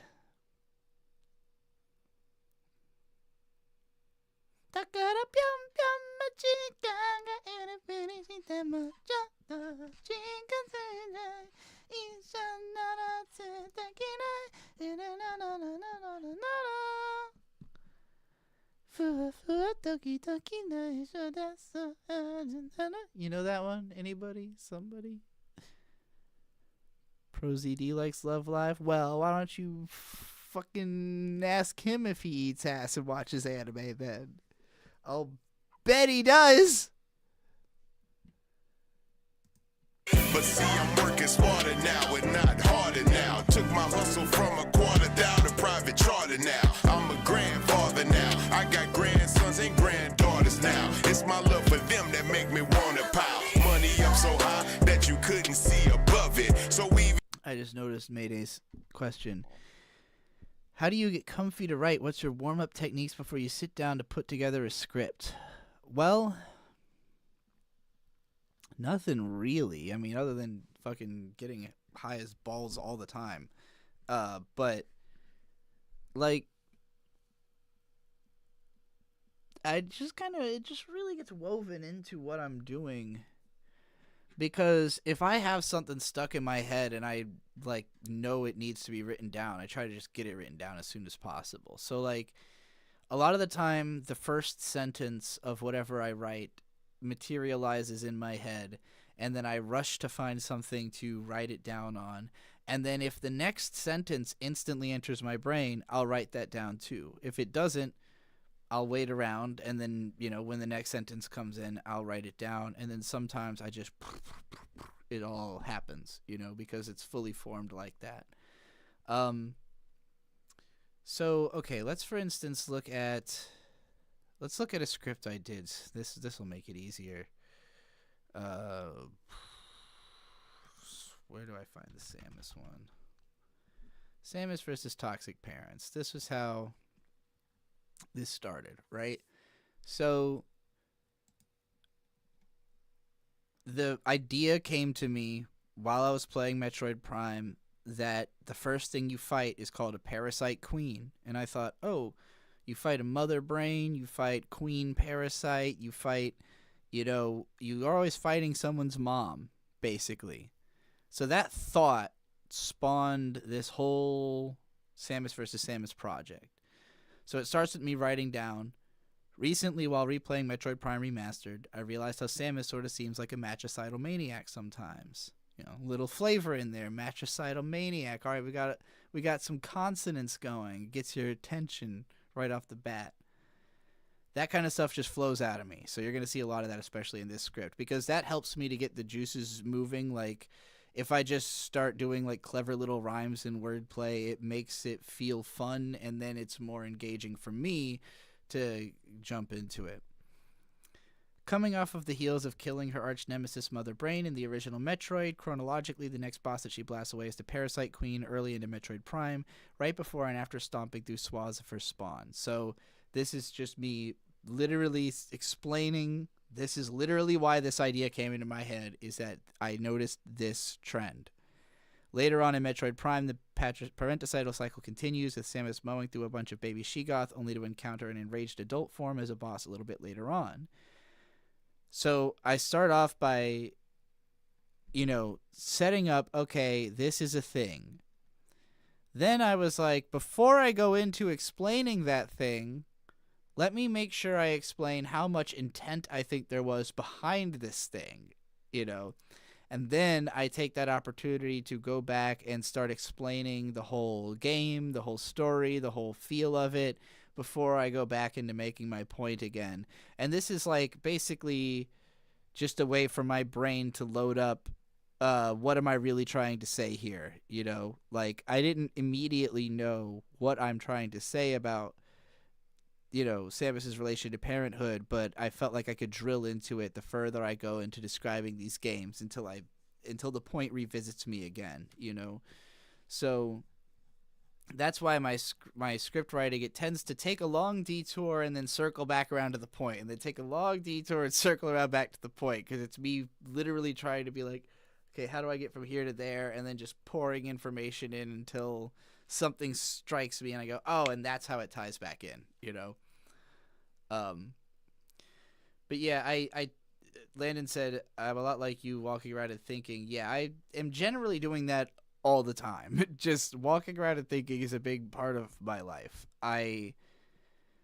So how my day tends to go is like, I get up with Bird to help him get ready for work. He leaves sometime early in the morning, And then typically for the first few hours of the day, I just keep pacing around the bedroom or standing around in the bathroom. Like, I'll be standing in the bathroom, sometimes smoking, and just listening to like music or podcasts or YouTube videos, and just letting my brain turn on, basically. Take a shower, groom myself, whatever. Like, just sort out all the information of not just like, who am I? What do I do? What is the world today? What is going on with the people I know? What's going on in my community? What's happening? Where am I? What's going on? I have to answer those questions first. And then once I feel like I've contextually placed myself, that it becomes like, okay, well, what did I set up for myself to be doing today? Like, did I leave something for myself? Sometimes I wake up and I just continue exactly what I was doing the night before because I am anxious to get back to it, For instance, doing these Turn A Gundam videos, sometimes, like, I just get tired maybe an hour away from being done with it, so I go to bed, and then I wake up, and the first thing I do is go straight finish that, and then I go take care of figuring out what's going on in the world and everything, But depending on my energy, I usually wake up, spend a lot of time just like coordinating myself, thinking about if there is a project I'm working on, what is the next step of it, So with the Samus videos, for instance, each time I finished a script, there was a long period of considering what is what is the next one's overall point, what's all the information I need to gather. I watched a ton of shit there's a long list of videos in the description. Most of those I watched while writing the script. I was just like binging, videos about what I'm talking about, because a lot of those videos have the same information. So I'm not necessarily always learning something new. And if I start hearing something new, I can kind of turn my attention up towards it. But I am just like filling my brain with the stuff that's relevant to what I'm doing as I'm doing it, so that I stay remembering it. And sometimes little things would pop out that inspire me to figure out where this script is going and stuff like that. And then also, if I take a break because I don't know what I'm thinking, I can just look up and it's still, the computer is still telling me information about the thing I'm researching. But otherwise, if I'm doing something that doesn't require that level of like research or thought, I might throw on Versus Wolves and just have that playing the entire time while I'm doing an edit, or a very thoughtless type of writing, like doing the minutes on Turn A Gundam. Like, I'm literally pausing every couple of seconds while watching the show and writing down exactly what happened. And so, in order to not be doing that in silence, there's also a podcast going on. And then I kind of watch the episode back again to get the full experience of, the timing and everything, and capturing all the screen grabs and everything like that. So basically what I'm saying is it depends on what I'm writing, I guess. If I'm writing bars, I'm usually doing that in the bathroom in the morning, just like some kind of cool phrase hits my brain and then I write it down. Like, actually, this one was in the car. So I'm driving to... I know what road I was on when I wrote this down. I'm driving to like the grocery store or something, and an idea hits me for a bar. So I get to a stoplight. I immediately open up my notes app and I scroll out, laughing at language, baffling, languid, and shameless. That's all I got. I didn't think of another bar because I was driving and it was distracting. But that's how far I got before the light turned. So if I'm standing there in the bathroom and I think of a line like, shoot first, ask questions, never, then I'll stand there and I'll think, well, what rhymes with never? Clever, sever. All right, don't gotta be clever to sever your jugular vein. Cool, because, I saw a guy's jugular vein get shot out recently.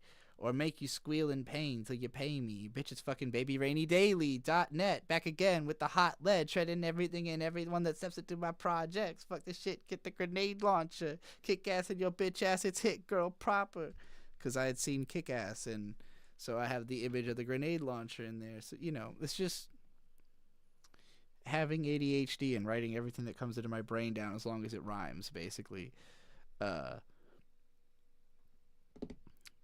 All right, I gotta pee. I'm gonna do that. I'll put on something while I go. Something preferably not copyright and not super long, but also not oh, hell yeah.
Yo, I'm back.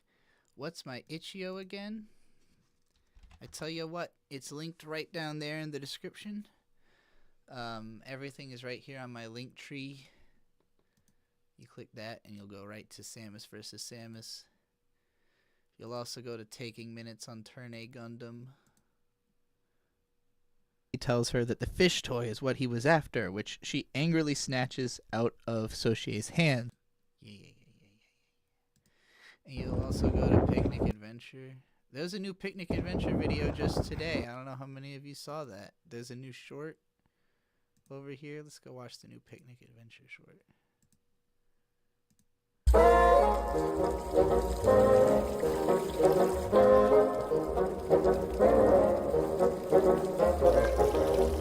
Westmoreland. The streaming made the bitrate on that so much worse than it looks on my phone. Hey, it's Vera's channel where she talked about Caravan Sandwich. Hello, my queers and kumquats. I hope you're feeling comfy. Cozy. You gotta say cozy. That was what I learned after making that. Hey, look, it's Kusomega, my shitty light novel that's still not complete. What about this? Where does this take me? Odyssey? What's on Odyssey? My Eureka 7 video without all the shitty stuff I had to do to get it onto YouTube? Okay. That's cool. Charts. Post-prog essentials. For all you music fans who want to hear some what I've identified as post-prog prog hop, also progressive hip hop. This is kind of out of date. I could add a lot more to this now. This is just like my last 100 top albums, I guess. Characters that are just like me. My favorite albums with blue covers. Hey, it's the neurotyping chart. And the anime accessibility / obscurity chart. If you've ever seen this chart before, by the way, I made this. This is one of those charts that you might find sometimes out there in the wild. This is one of those super low-key contributions to anime culture I made. This specific chart. There's definitely been some debate over whether or not this chart is organized well.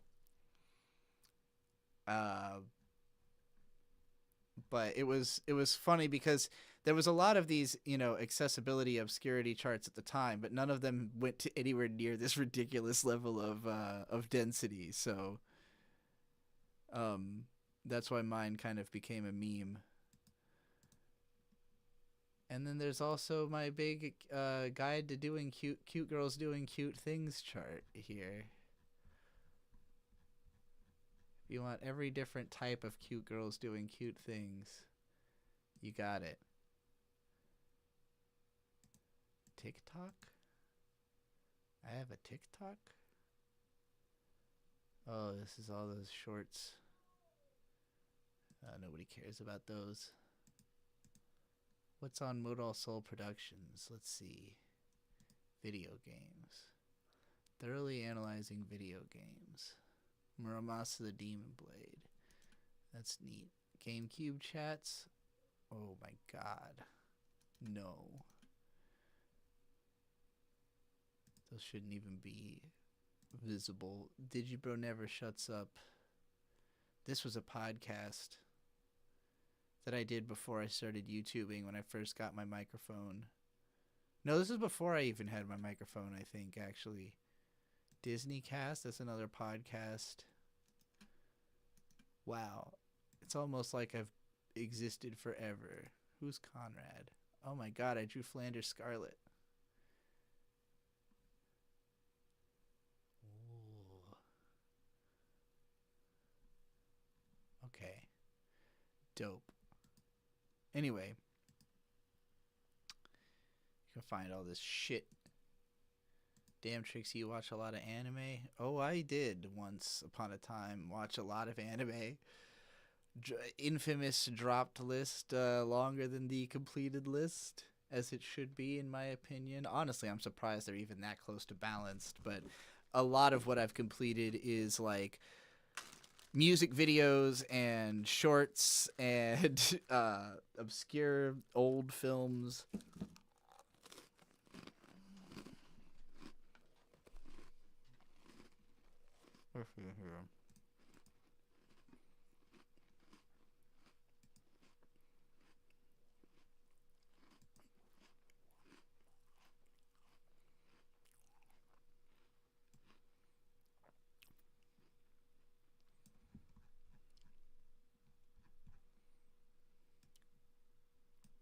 Okay. So out of the 1,100 anime that I've completed, 404 of them are TV shows. So by far, I have seen more short stuff than full-length shows. And I promise you a lot of those TV shows are 13 episodes long. Like a significant number of them. So if we're counting in OVAs, we get to 610. So I've seen like 400 shows, 200 OVAs so far. Then getting into movies. Let's do that. No, that's too low on the page. There we go.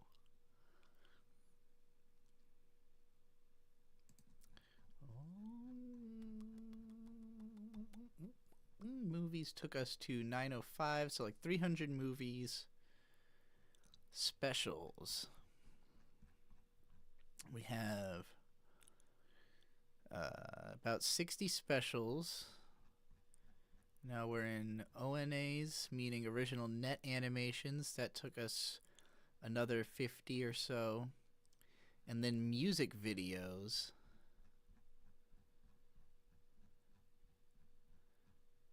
That's like, let's see, music videos took us like another 110.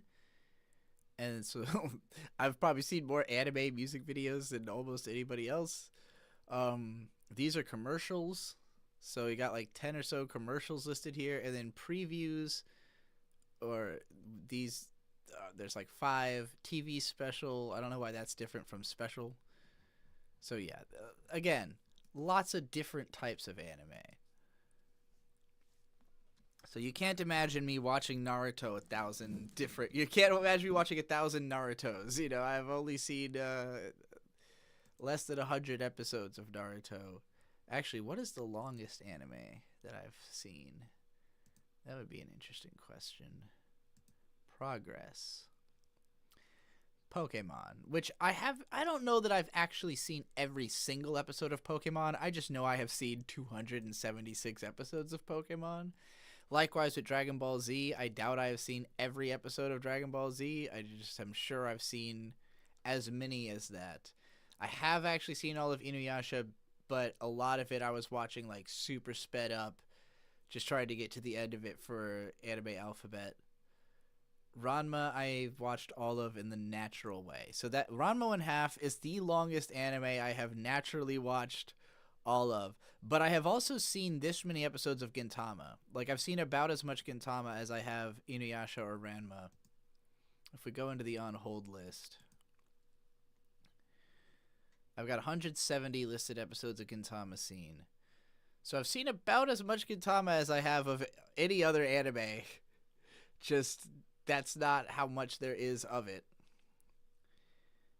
I've seen 31 episodes of Pokemon Horizons.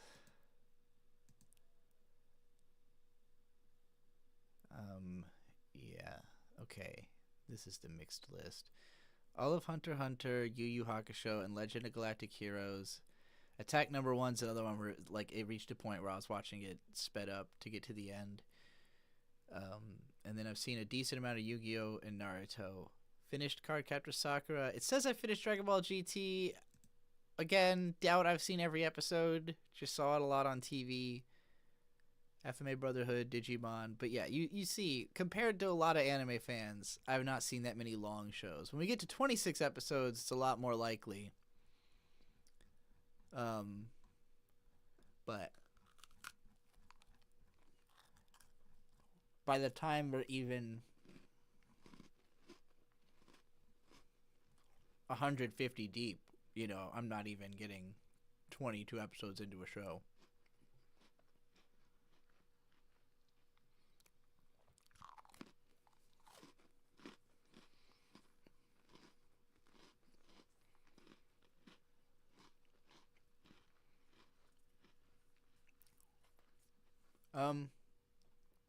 And most of this anime, not good.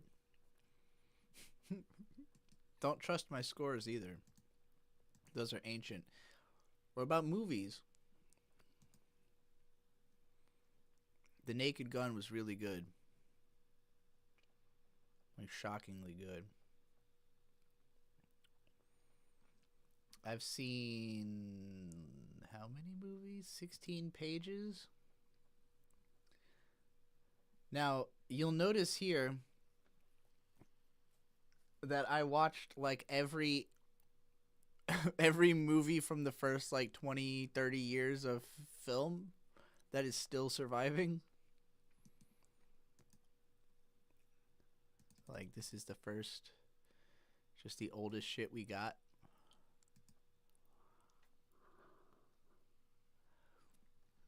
I don't need a whole fucking title card for it. Just show me the goddamn thing. Film. The magic of cinema.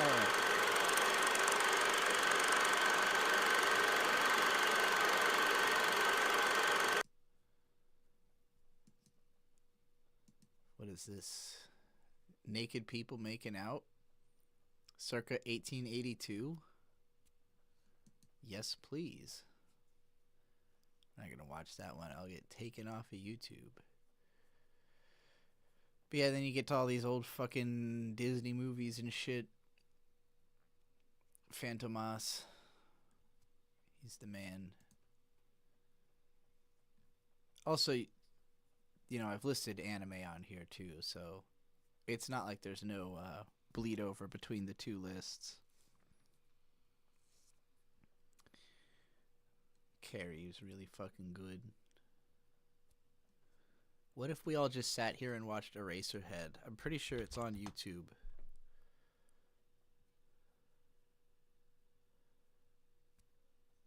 Tyler the Creator's Camp Flog Gnaw Day 1 live. Wow.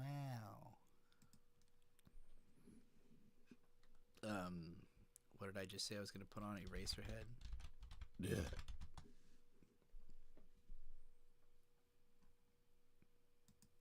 Free with ads.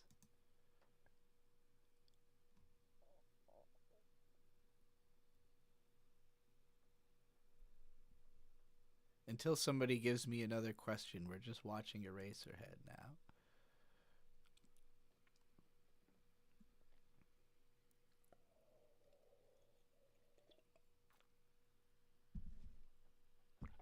Sawdust Creators Head question asked.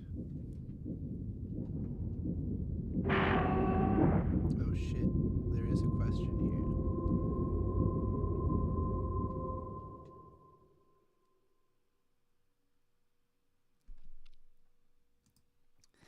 Please discuss unconventional, meaning uncommon online art mediums that you enjoy. I make furniture, which is an underrated medium when it comes to narratives and symbols. A dresser could mean something if you wanted it to. That is such a perfect statement, and I'm glad that you said it and that is something you actually do, because it's something I think about a lot, that like how underappreciated just like making stuff is. And to me it's like particularly something like furniture, I'm way more impressed if something has both a practical purpose and a narrative function at the same time.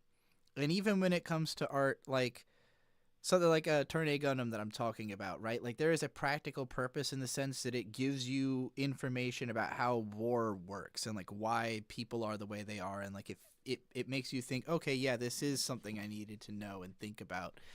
But a literal object that has a practical purpose that also is artistically crafted and tells a story, that is even better, and it's the kind of thing that I feel like, because the internet doesn't show it to a lot of people, a lot of young people aren't thinking about how many avenues there are to create something that isn't for mass consumption. That, like, I travel a lot, so I've been all over the country to all these little mom and pop shops that have stuff, just like random stuff that like they made that is interesting, and it tells its own story, and it's a part of some kind of culture, but also again tells it has a practical purpose.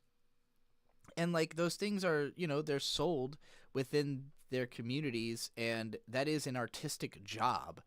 And like it's not glamorous, but it's way more sustainable and actually helpful to people, like regular people, as a service than making TikToks, or like chasing fame or trying to become something bigger than yourself as just a person with hands who can make something,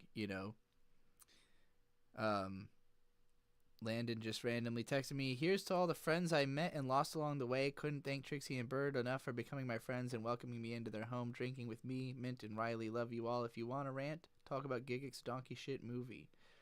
I thought we already did that. We watched that on stream and did a reaction to it. Anyway, I'm still answering the last question. And I want to eat this Oreo all at the same time. My mind is fracturing into pieces. Too much information. Wait, my mind was already fractured into pieces. This has nothing to do with that. Right, underrated mediums. Yeah, like rugs. I feel like rugs are an underrated medium.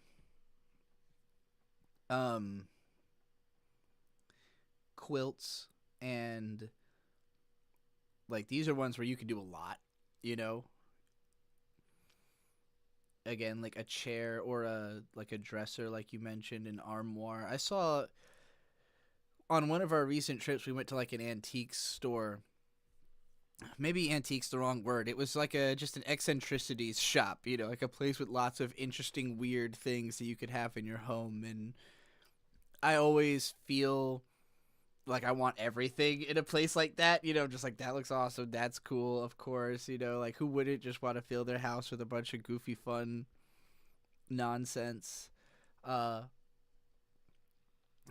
I move a lot, so like the practicality of it isn't really there, and ultimately I enjoy the fact that I can just go to a bunch of different places and experience whatever happens to be there, you know, like I like going to shops and just seeing what's in the shop because I feel like I'd get the same experience of seeing it in my house.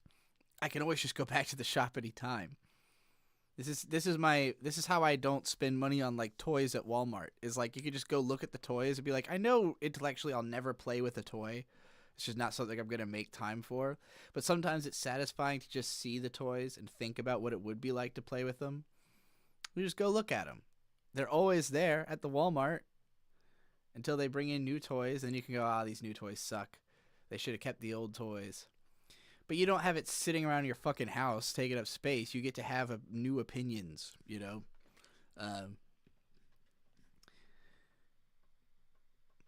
But yeah, I definitely think, like, people have built up this idea that there's this, like, death of physical media because of what we have in digital media. And I actually think that we are approaching a time when physical media should be even more valuable. It's just that it won't be infinitely printable, cheap physical media. Like, I'm so frustrated by the undue value that are put onto like physical discs or physical books or whatever, when it's like the whole reason that it exists in that format is because that format is cheap. It would be one thing if the disc is made out of something special that makes it untarnishable, but like it's a cheap piece of plastic that's going to degrade, you know, like it's going to go to shit. It's not designed to not go to shit. It can't do that, you know? So like people will put all this speculative value on the rarity of something because somebody really wants it right now and they're willing to spend a lot of money on it, but that could be the only time that ever happens. And people will say like, oh, this thing's worth $5,000 because it sold for $5,000. Well, it's not worth that if nobody's ever willing to pay that for it again, you know? It depends on how desperate the person currently holding the thing is and how desperate other people are to have the thing who have the disposable income, you know? And so there's a huge difference to me between like, oh, this thing is valuable because there's, you know, there's only 10 official print copies, when it's like, yeah, I can go to fucking the store and print a book. Like I could just, any manga I own, you know, for a cost that is less than whatever the speculative value is going to be on a, you know, on a expensive official copy, I can just go make my own copy. I can make a reproduction game cart and stick a fucking emulator on there. And for an end user experience, it is on every practical level just as good as the real thing. So the real thing's value is literally just emotional, and I hate that. Whereas if it's like a, you know, a crafted object that is made out of a particular material, there's like a value in the material, there's a value in its continued purpose, the fact that it does a thing, you know, you need it for a reason. And the fact that it's artistic or tells a story, like even if you don't understand the story, you can still get the practical purpose out of it, you know? So yeah, I really hope that what we see in the future is a rise in physical media, but not physical media that is just a physical representation of something that can't exist digitally anyways. I mean stuff that can't exist digitally. Like a fucking fair.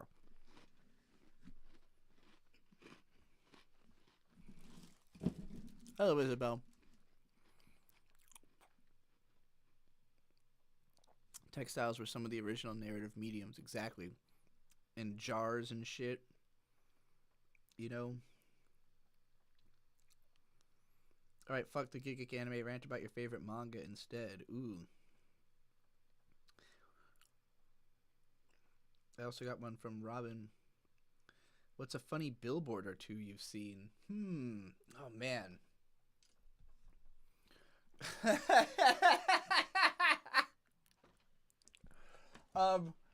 Depends on what you mean by funny. Because obviously there's billboards that are funny because they're like telling a little joke or whatever.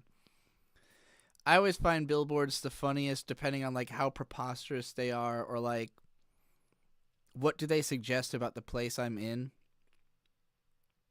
And the billboards that have fucked with my mind the most are all of the anti-Semitism billboards that they have in like downtown major cities in like Texas.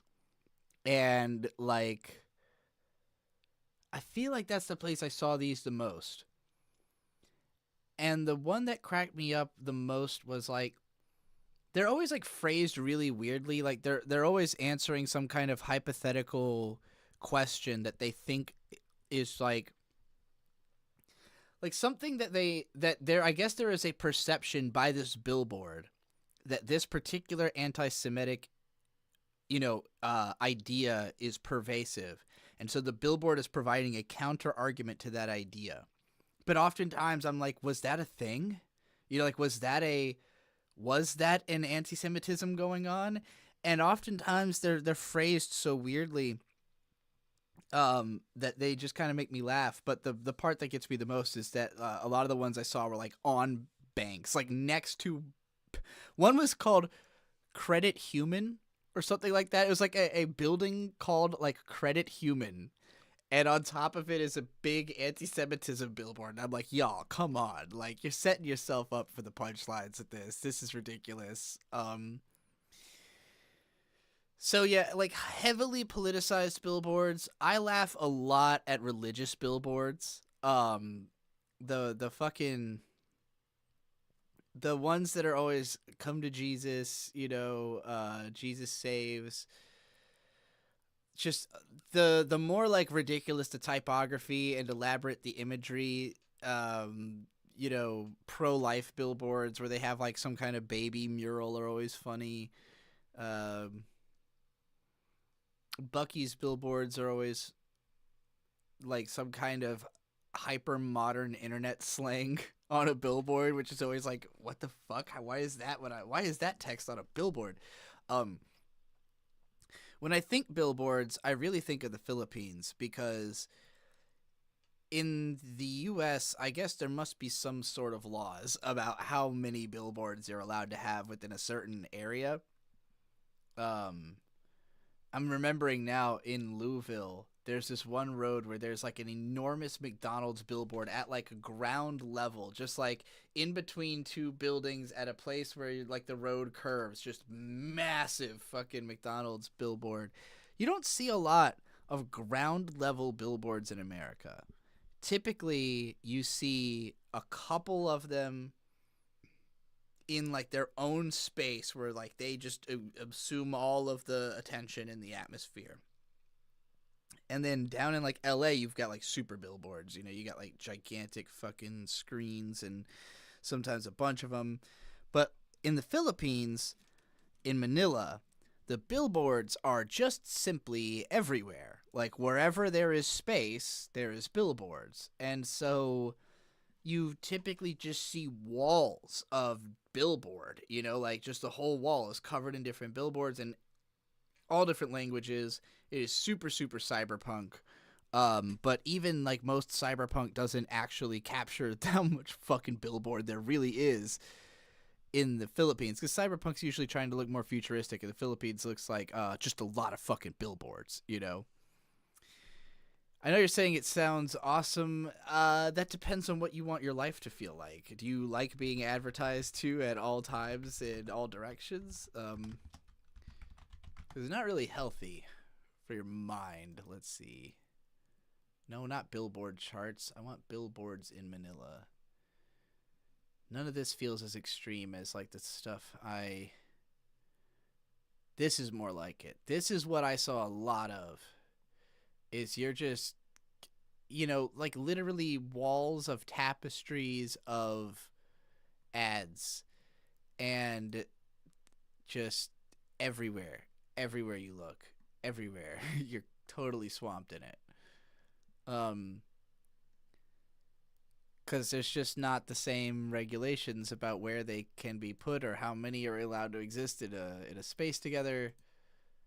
So you're driving down the road, and the billboards are, this is like a building size billboard. It's not even attached to a building. It's just a giant building size structure covered in advertising that exists on the side of the road.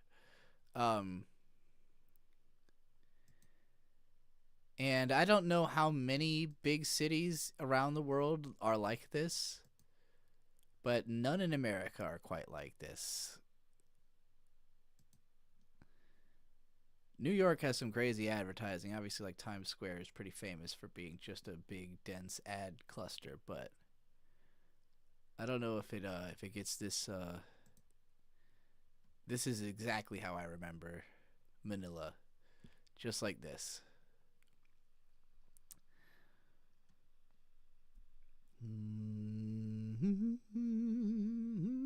Just bought my JPEG magazine just now for $5. Hell yeah! Thank you. Your stuff is cool. That magazine's dope. Let's go look at it real quick. My JPEG magazine. The shareability of text media. Memes really made shit hard for writers. I don't like trying to be funny or pithy or deep or whatever inside of a few sentences, but I also don't like having to make a big fucking deal out of everything I write just to get people to pay any attention to it. People in my world do not have the habit of reading text casually because the subject of my writing is almost always image-driven media. I'm not as upset about this as the tone of my writing sounds because I am the same type of person, and so I understand the tendency. The thing is, when I was growing up, my interest in text media was piked by a format made for people just like us called a magazine, and those died. My mom had this gig for a time in the early 2010s, driving around our town replacing all of the old magazines at all of the newsstands and nearby department stores and major book retailers. This would involve disposing of the previous month's issues in bulk, most of them never having sold. These rags are packed with ads for the highest-end products in their category, banking on a tiny handful of buying customers to make it worth the money that major corporations simply use to buy packages built by companies to suit their demographic needs.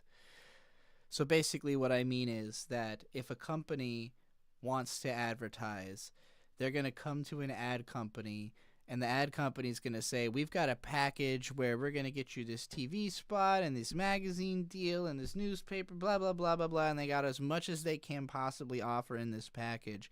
And they just go, whatever, and they buy it. But like half the shit in that package is useless. Half of those fucking ads are not going to do anything, including the magazine ones. But it keeps the magazines in print because it's an excuse for the ad company to get another thing into a package deal. It seems impossible that there are enough ads actually leading to purchases from these magazines that no one is reading for any of them to be earning their continued business, but somehow a few of them still exist. The conceptual death of a medium that long was the promotional path of short fiction journalism in anthology format is sad, but the hard print medium is not worth crying over. Because you could just do it this way. Wow. Anyway, that's one of the demo pages of the 30-page magazine. Maybe I'll make another one of these at some point. It's been a while since I did this one. I had made like a few pages of a volume 2, but I just didn't have enough ideas for a whole entire second volume, so I haven't done it yet. Did I answer all the questions I got? What was Landon's question? He said, answered about the billboard. Answered about blah blah blah bingy bungu bungy bingy. Unconventional art mediums. Yeah, we did that. And then Landon was like, my favorite manga. That's right. When I think about my favorite manga, like, the one that comes to me emotionally is Jing the King of Bandits, because it was my first real manga. And, like, it's just the imagery of it lives in my head, and I read it a lot of times as a kid. I don't want the anime. Give me the manga. Yeah, this dude.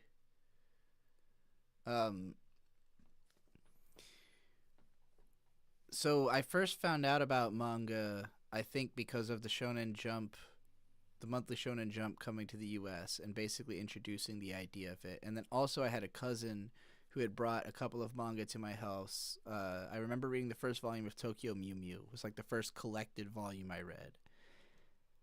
And then I bought King of Bandits Jing as my first manga, the first volume, and just absolutely loved it. And then I had the first DVD of the anime, and I think it took a long time before I got the rest of it. And the anime is cool, but it just didn't feel as magical as the manga, and it also had to cut a lot. Like, it doesn't cover nearly the whole thing, and it misses some of the cooler arcs. But then they made the OVA, the Jing and Seventh Heaven arc, which I think adapts, like, just volume 5 or something like that, which is, like, one full story. And that's, like, by far the best part of the anime.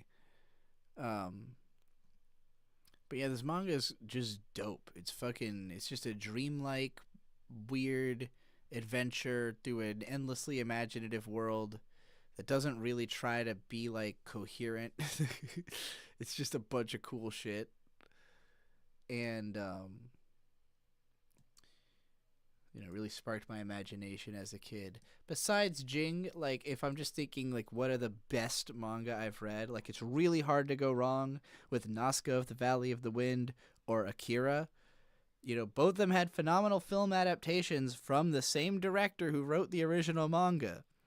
But both of those original manga are tremendously longer and more, full stories. Can I turn up my volume, please? I'm walking outside and it's a little hard to hear you. Sure. Hello, hello, hello, hello, hello, hello, hello, hello, hello. Hopefully that's loud enough. I can't make it too much louder than that. I hope I'm through the right microphone. Imagine if I've just been using, like, a shitty mic this whole time. Nope, it looks correct.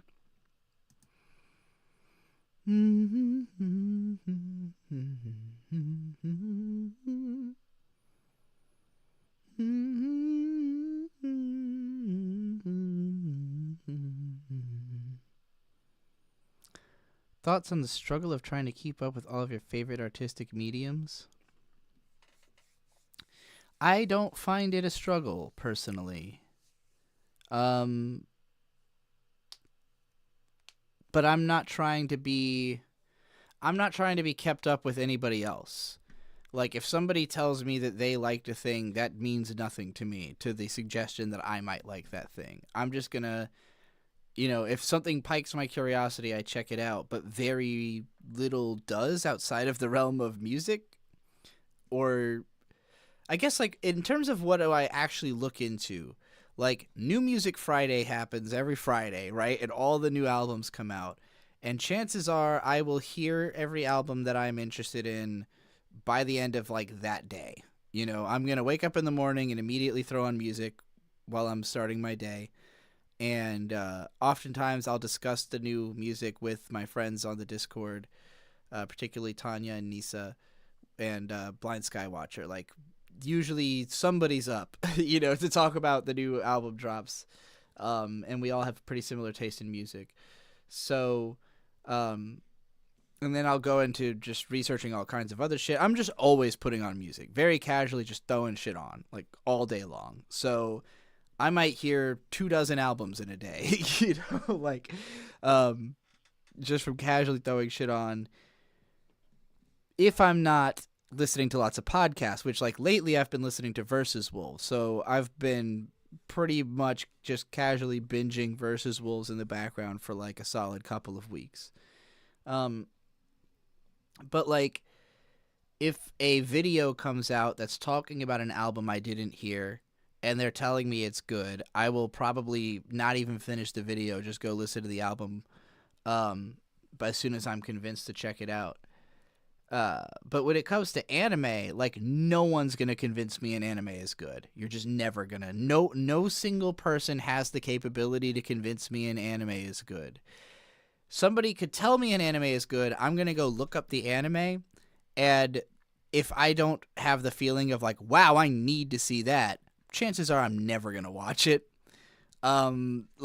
And if I do feel that way, chances are I'm not going to watch it for like 5 or 6 years until I find somebody else who I can watch it with who's interested, and then I show it to them or something. But I'm never in a hurry to get through to like watching a movie or an anime or whatever, the way I am with music, where I'm like, I want to hear that right now, you know. Or YouTube videos. If a YouTube video comes out that I'm like, oh shit, I need to see that, chances are I watch it right then and there. Unless it's like, oh, this is going to be an emotional gut punch. Like, I haven't watched the new A Lillian video yet because I'm scared. Because the last one left me a sobbing mess. Top 3 anime of the 80s.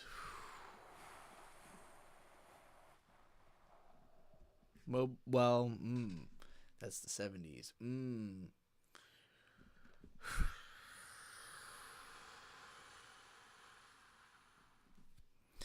All right, let's look up anime of the 80s real quick. Let's look at a list. No, not 90s, goddammit. Also, why did Jujutsu Kaisen come up? That's not in any way relevant. Just give me a big list of 80s anime, please. All of them. 50, that works.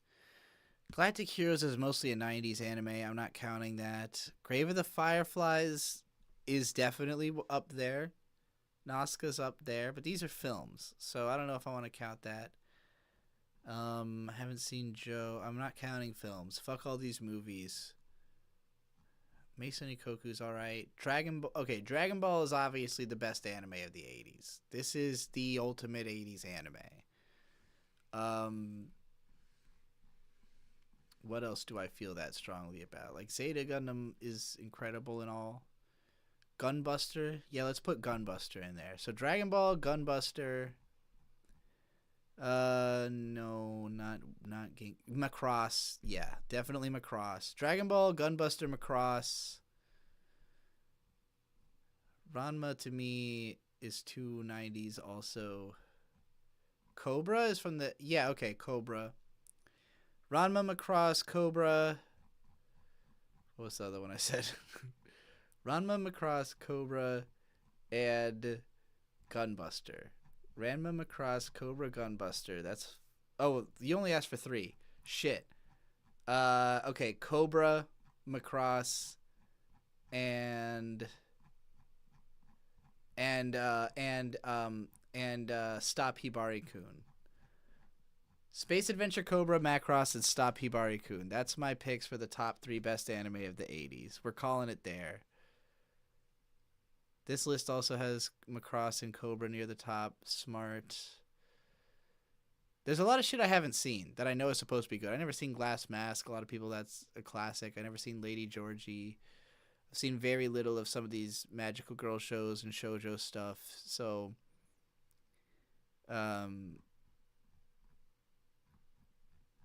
you know, obviously Dragon Ball is the actual number 1. But for me, it's going to be Cobra, Macross, and Stop Hibari-kun. Stop Hibari-kun over Urusei Yatsura? Absolutely. Urusei Yatsura doesn't really do much for me. It's fine. It's cute. It's fun, but it's not really my bag. I just love Hibari as a character. Like, Hibari is such a fantasy of who I would have been if I had just been comfortable with my gender presentation, that, like, Hibari is like the ultimate kid. Like, if I had to pick like here's the young person I wish I had been, you know, from media, Hibari is the one within the realm of like what would have been possible for me. I mean, Ducky953 says, thoughts on Hosoda's new movie being ripped apart by Japanese fans. I haven't heard about this, but I can't say I'm surprised because his last one before that fucking sucked. What is his new movie? I haven't even heard about this. Okay, film. Come on, take me to the. There we go. Okay, what is it? Scarlet. I mean, it looks 3D going by this poster, so that's already going to be a tough hill to climb. But let's see, what's the 71% approval rating? So it's not doing that badly, I guess. At least not from the critics. Heavily panned online by Japanese audiences, with hosts at a script writing cited as a frequent point of criticism. 2.4 star on Eiga.com and 2.7 on Filmarks. I don't know those sites, but that's... I thought Bell was fucking terrible. I thought this movie was awful. I don't know why they keep letting him write his movies. Golden Tomatoes Award, but that's like seemingly a good thing, I guess. It won a bunch of awards somehow. 95% positive? No, this movie sucks. Okay, well, whatever. The tide is turning on this man, maybe. Let's see. How do I feel? The One Piece movie was really fun. The Girl Who Leapt Through Time was really fun. A little structurally imbalanced, but it was really good. Summer Wars, one of my favorite movies, as of the last time I saw it, but that's been a long time. Wolf Children is emotionally very striking.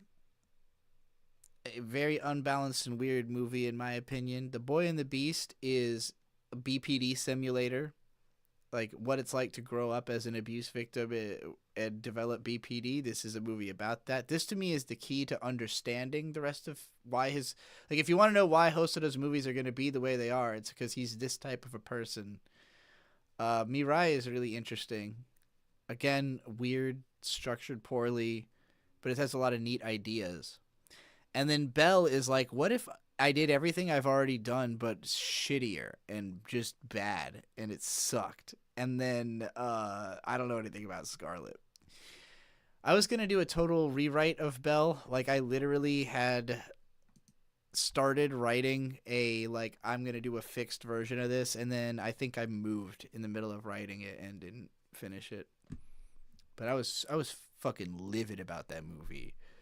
It was like I wasn't having I was in a dark place in life at the time, and I was about to take it out on Bell, but I didn't really finish it. Let me see if I can find that script, because I know I started writing it somewhere. There's got to be at least an enraged intro segment. Here we go. Bell is broken, but I can fix it. Is what my script was called.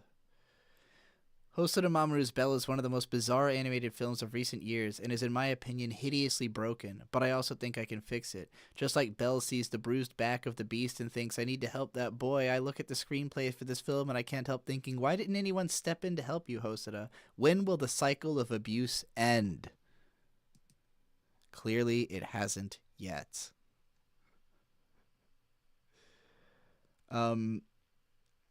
So yeah, I guess I'll have to see the movie for myself to decide if I think it deserves the treatment that it's apparently getting. But how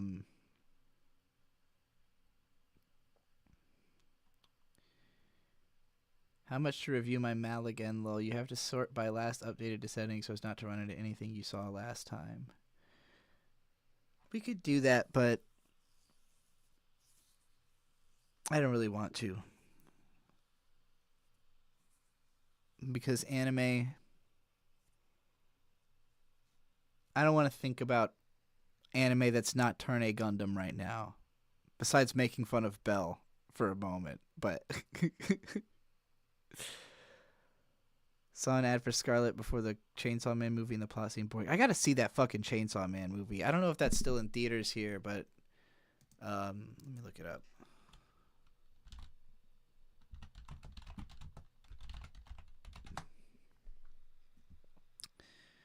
Are you still showing near me at all? It looks like it is still showing.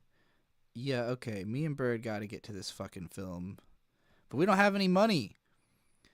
I mean, I guess I have $25 now. So if I could get maybe like 5 times that amount, I would feel I could afford. Isabel said, "Hi, it's Isabel. I sent a question in chat." All right.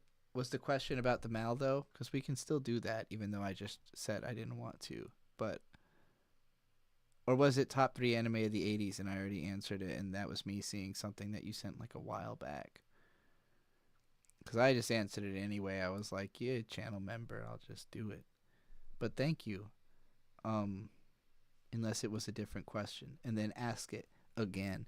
How would they stop him from writing his own movies? Do you think he would just agree to only direct or animate if that's all the studio would accept? He would quit. I mean, it's his own studio, so I just think maybe now that he's really gotten critically reamed, he'll take a step back. Because it's the kind of thing where there's been people like me who have been complaining about his scripts for a while, but if you're still succeeding every time, why would you listen to that, you know?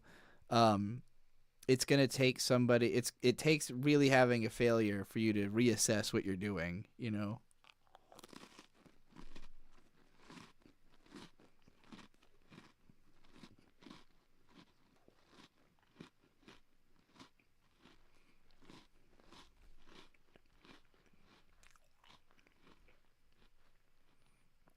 How much to react to a 15-minute My Dress Up Darling video? Not really trying to do reactions right now, but hit me up later. Next time I'm doing a reaction stream. The going rate for me is usually $1.50 a minute, so it would be like $20, I think, to do that. But I will tell you, that does not sound especially interesting to me as something to watch. Just because I already know how I feel about My Dress Up Darling. Which is that it is quite good. I don't know if you saw, because this video got taken down.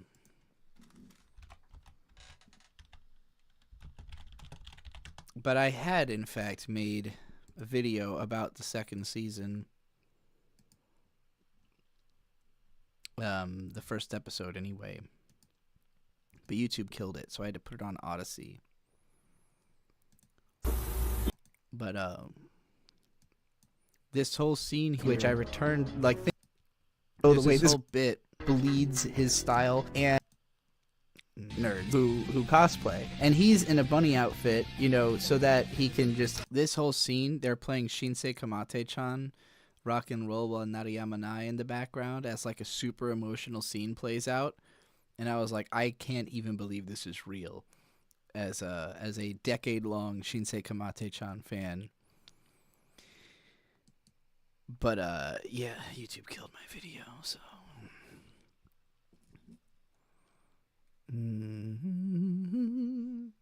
So be careful talking about My Dress Up Darling on YouTube, because that is, in fact, the segment that got my video taken down.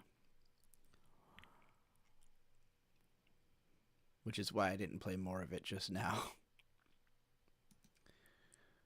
Is it time to watch Eraserhead? Would it be fine for me to pay you to listen to something? We could do that, I guess. Y'all don't got no questions, though? I like ranting. What if you asked me something and I just went off on it? Like any topic that you had in mind. Maybe something that's... Maybe I could give you advice on something you've been thinking about, especially creatively.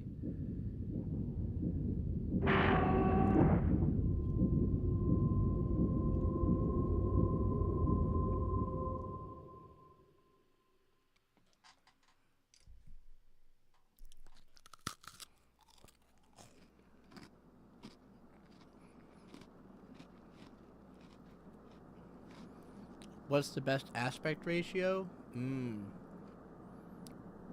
It's really just about how you use it. They can all be great.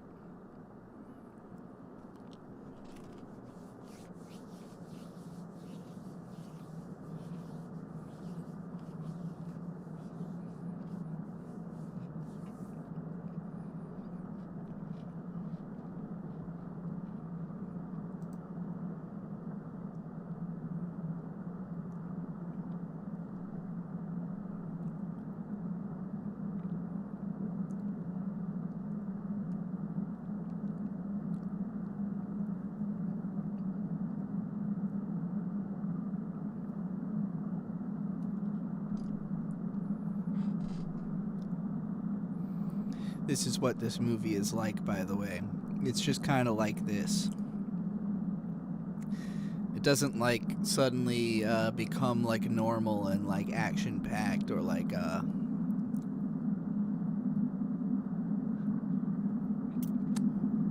you know, doesn't really come into focus or anything like that. Just kind of lingers in this sort of space.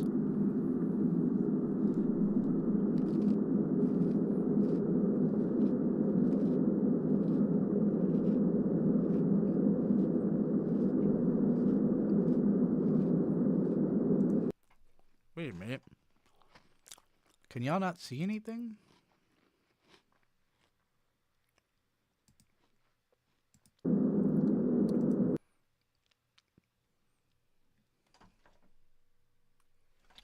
Is it just a black screen for you on the YouTube end? Because that's...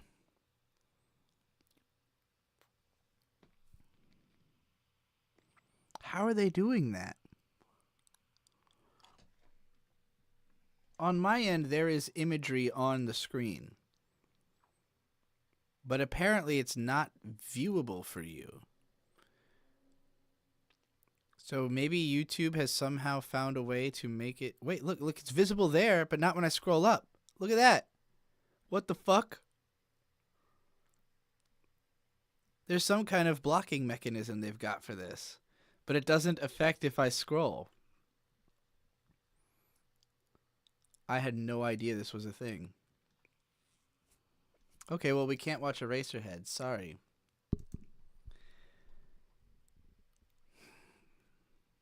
Yeah, I mean, nothing really all that serious was happening, and it was almost like a black screen anyway. But then I was like, wait a minute, that's just a black screen that I'm seeing over there.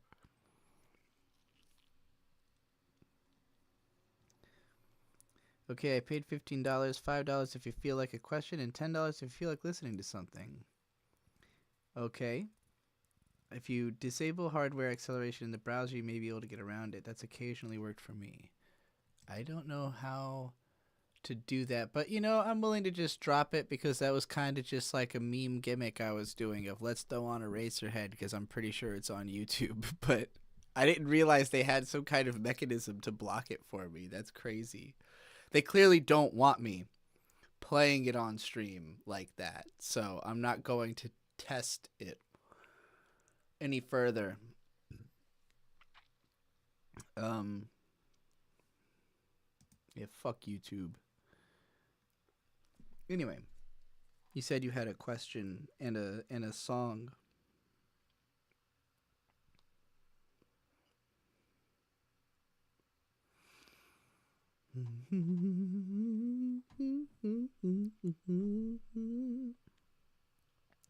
I'm back and I have the sudden urge to just watch Kashern Sins without knowing the one thing about Kashern.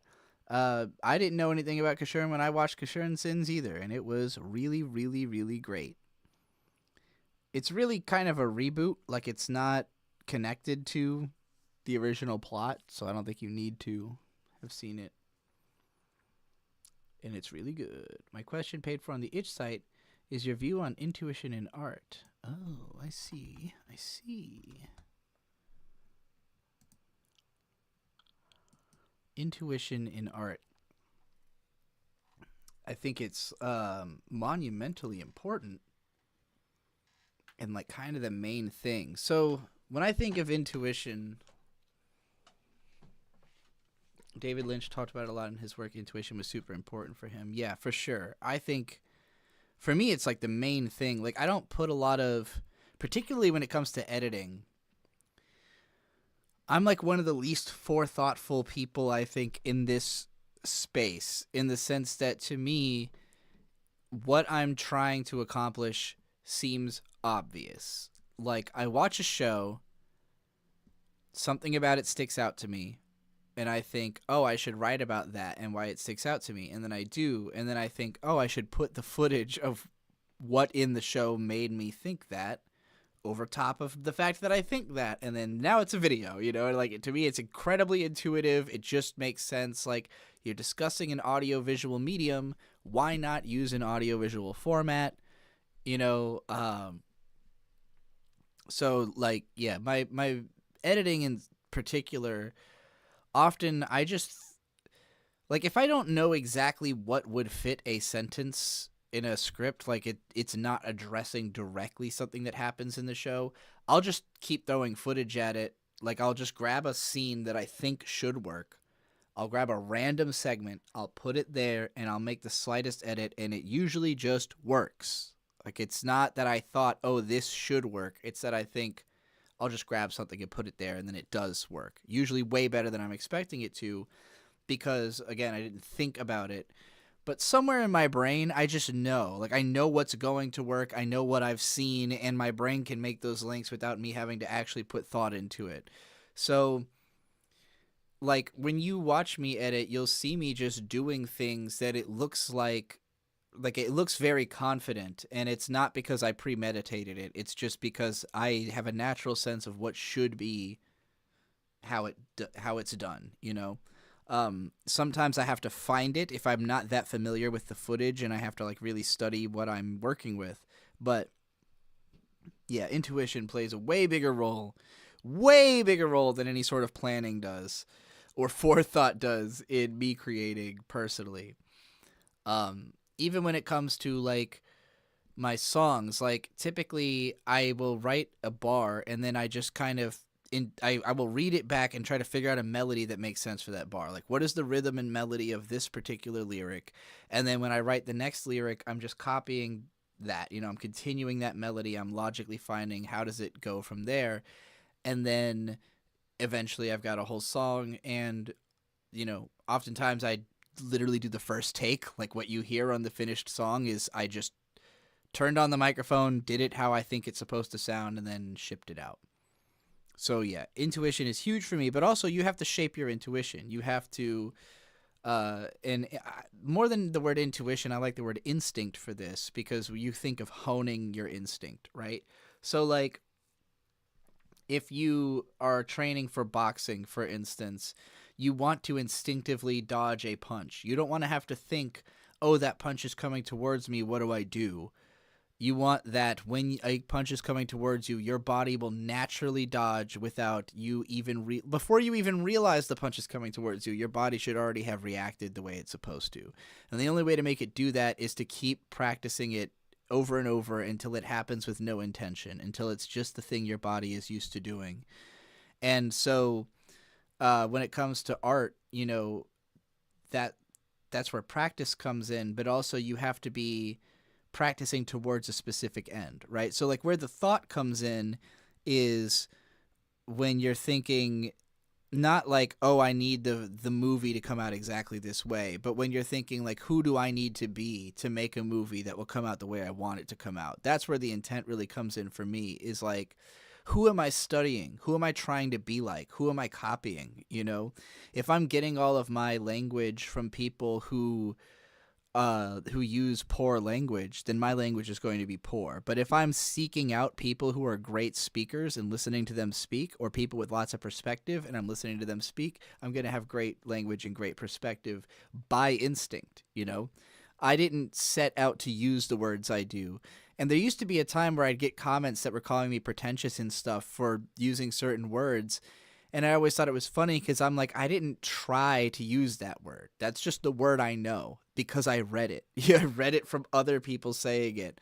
And I go out of my way to read things that are well written, you know. So that's how you shape that intuition, is keeping yourself in the purview of things that are worth copying those things until you've mastered them, and then naturally doing it because your body just knows that that's what it's supposed to do. Why do I keep going to conventions even though I'm shy and never talk to anyone? Why do I keep falling for it? I mean, that used to be me, but I used to go to cons mostly to see the Japanese guests. Like, I'm, you know, if somebody I'm a fan of is there, that's why I'm there. I want to see the person I'm a fan of. But it's very hard for me to strike up a conversation with somebody I don't know already. But that said, usually if I go to a con these days, it's because I know somebody who's going to it, who I'm definitely going to be able to hang out with there and, you know, have a good time. Or I'm showing up with my friends, with my partner, you know. Vampire Accountant with $10 says, "What's your opinion on orcas, and what do you think of the One Piece flag being used in protests?" Orcas like the whales, right? Are these just two very unrelated questions, or is there a tie between them that I'm not aware of? One moment.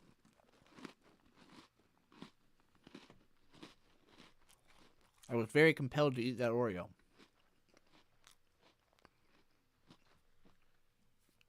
Orcas are cool. Let me make sure I know. Let me make sure I got the right whale in my brain. Yeah, these things are badass. One of the most iconic color schemes in nature. One of the most just instantly recognizable creatures of the sea. Terrifying. I would never want to... Like, if I noticed one of these was anywhere near me, I would be very concerned. I'd be like, oh, that thing can just end me if it feels like it. And it might. It might feel like that. I don't know what these fucking temperature-insulated stainless steel margarita orcas are, but I'm sure these are cool too. As for the One Piece flag being used in protests, I have not heard about this, but now I'm curious.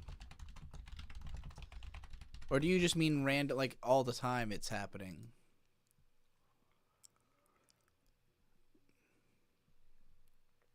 I mean, I think the values of One Piece are pretty fucking resonant with a lot of people, which is why it's so goddamn popular. Lately I've been hearing a lot of people talk about how a lot of fans of One Piece don't understand how like anti-imperial and anti-capital it is, but at the core that is what it is. So it makes sense in that sense. What makes One Piece so powerful in protest is really the story at its core. It's about a group of misfits, outsiders, rebels, people who do not fit into the system coming together. Yeah. The narrative translates across borders. The Straw Hats pirates symbolize freedom, liberty, the spirit you have to oppose the unjust authority. That really inspired me. I also think it's a great generational symbol because Gen Z knows Luffy and previous generations just don't. And it's one of those things where like my mom knows what Pokemon is because it was so instantly iconic. It was such a flashbang thing. One Piece is not iconic in the obvious like SpongeBob SquarePants kind of way. You know, he's not just a cute thing. He's like a guy. And like the symbol is just like a pirate flag that's wearing a hat. So like if you're a old person, you're just like, why does that pirate symbol got a hat? You know, like it doesn't seem any different from just a regular pirate symbol to you. Whereas if you're a young person, you're like, that's the straw hat flag. Like I know what that symbolizes. I know what it means. I see it as a rallying cry for something, you know, just. So I think it makes a great symbol in that regard.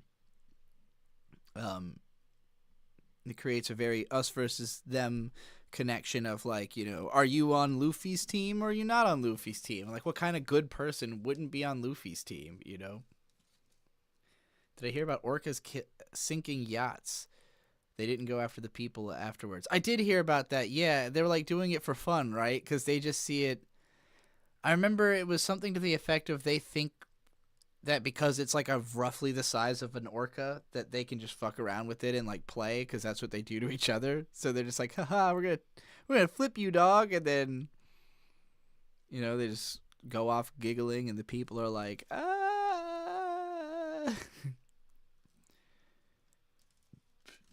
But yeah, it wasn't a point of like, oh, we got to get these people out there so we can eat them or whatever. It was just like fucking around with something they thought of as another creature their size. There's some interesting videos about One Piece after Nepal.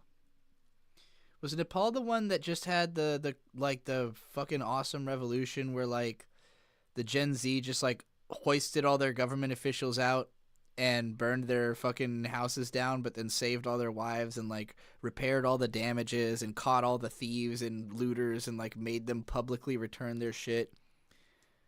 It's like an epic bloodless revolution that just happened. That sounds like some One Piece shit, You know, like it's awesome. It's why you should go out of your way to make great stories so that you can inspire shit like that.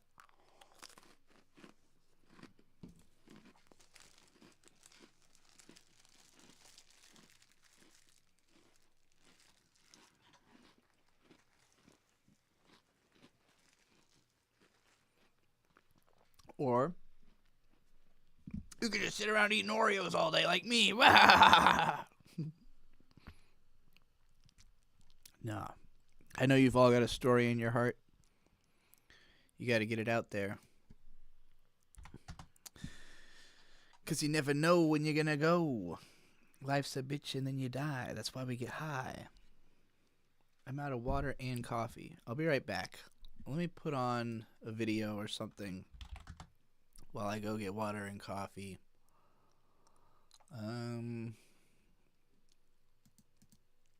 What's in my subscriptions?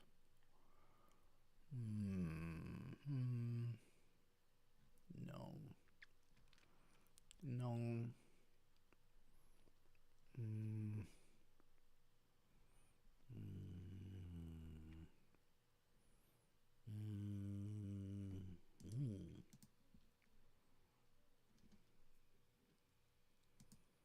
You're a joke, you're a cartoon.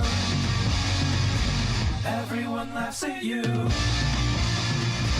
It doesn't matter about your clothes or your face or the way you say your name. Everybody knows that it's true. You're a cartoon.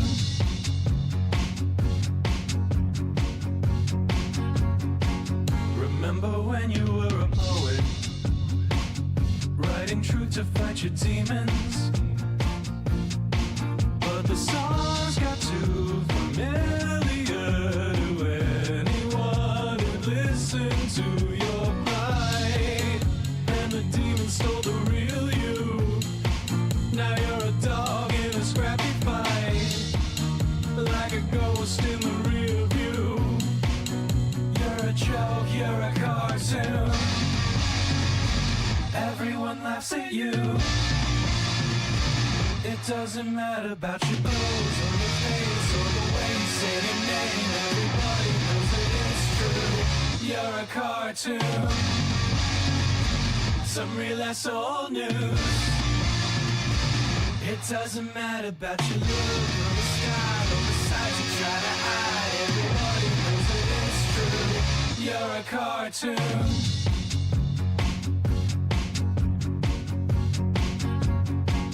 Remember when you gave yourself away for even less than pennies by the plate?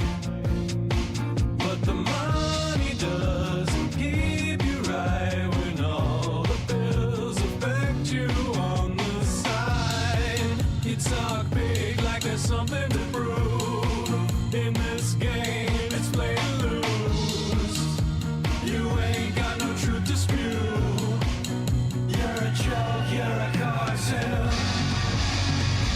Everyone laughs at you. It doesn't matter about your clothes or your face or the way you say your name. Everybody knows that it's true. You're a cartoon. Some real asshole news. It doesn't matter about your look or the style or the size you try to hide. Everybody knows that it's true. You're a cartoon. I need a little space to wander. Don't hit me with your stupid hammer. I really thought we're getting somewhere, but I was fooled. You're a joke, you're a cartoon. Everyone laughs at you. It doesn't matter about your clothes or your face or the way you say your name. Everybody knows that it's true. You're a cartoon. Some real asshole news. It doesn't matter about your look or the style or the size you try to hide. Everybody knows that it's true. You're a cartoon.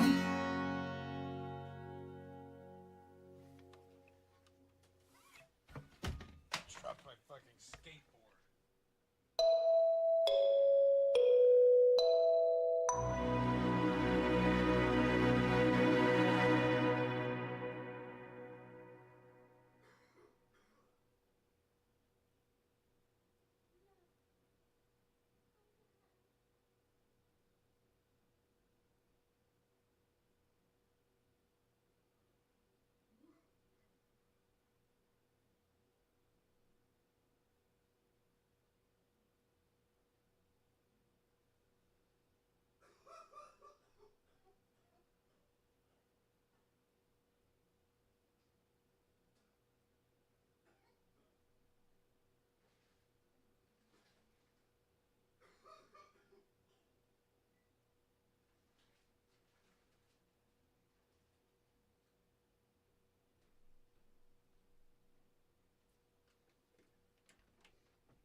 I'm back. The video was shorter than I thought.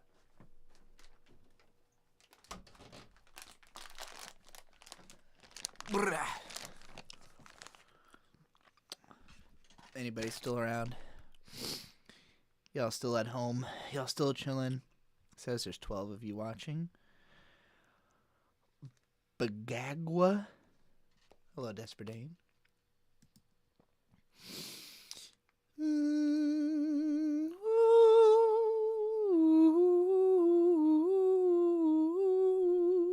You know what? Y'all would probably be interested in this video, and I haven't seen it. Lighthearted, yet, joyful so anime let's about see what 5 this high is school about. girls starting a band. The characters Until are somebody adorably asks me a designed, the question. plots are cheerful and bubbly, and there's very little conflict. Just look at how warm and cuddly this hug looks.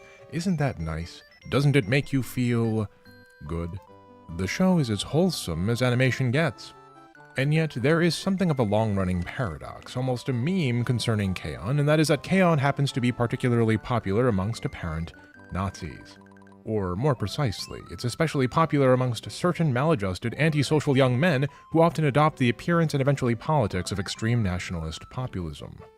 I imagine many of you have seen it yourselves on a social media platform of your choice, a hateful comment paired with a cute anime girl avatar. But why? Where's the crossover between embittered young men and carefree teenage girls? How does an innocent slice-of-life anime become a signifier for antisocial behavior? It's a story in a sense without specific villains, but with many, many victims. And it is a story with roots far older than you might realize, roots which give way to a modern problem deeply exacerbated by societal forces. So why do these bitter, angry young men cling to one of the softest, sweetest anime ever made? And how can something so gentle and sweet exacerbate bitterness and alienation? Let's find out. And we'll start this time with a little bit of literature. Who the fuck is that guy? Why did you keep showing him? Isn't that Weathering With You guy? Is he supposed to be Weathering With You guy? Like In the year 1951, American author J.D. Salinger published his one and only novel, a story about a young man named Holden Caulfield who encounters a world that... That's not where I was expecting this to go. Hello, Schizo Sean. I'm trying to learn why the Twitter Nazis are obsessed with K-On! And apparently, it starts with Catcher in the Rye. Sweet Lime Juice says, Hisashiburi da na, Trixie. Torikushi. Sashiburi. that doesn't seem to have a place for him. He's alienated by society and in turn disgusted by it, by its superficiality, by its hypocrisy, by its what he calls phoniness. If you, like me, are American, many of you were forced to read this book in school. And if you were forced to read Catcher in the I was not forced to read Catcher in the Rye. I did read it of my own accord, and I enjoyed it quite a bit. I was 19, I think, and it was like just the right exact moment for me to read that book. Rye, it is very likely that you came away hating Holden and not relating to him at all. But of course, that's kind of the point, right? That was the opposite of how I felt, though. I thought, oh, it's literally me. This is exactly how I feel about everything. But funnily enough, by the time I read that book, I was also familiar with an anime blog literally titled, You Are Not Holden Caulfield. So I already knew it was a meme to even relate to this character by the time I found out who the character actually was. That's the meta layer to this book. It's literally Evangelion from the 50s.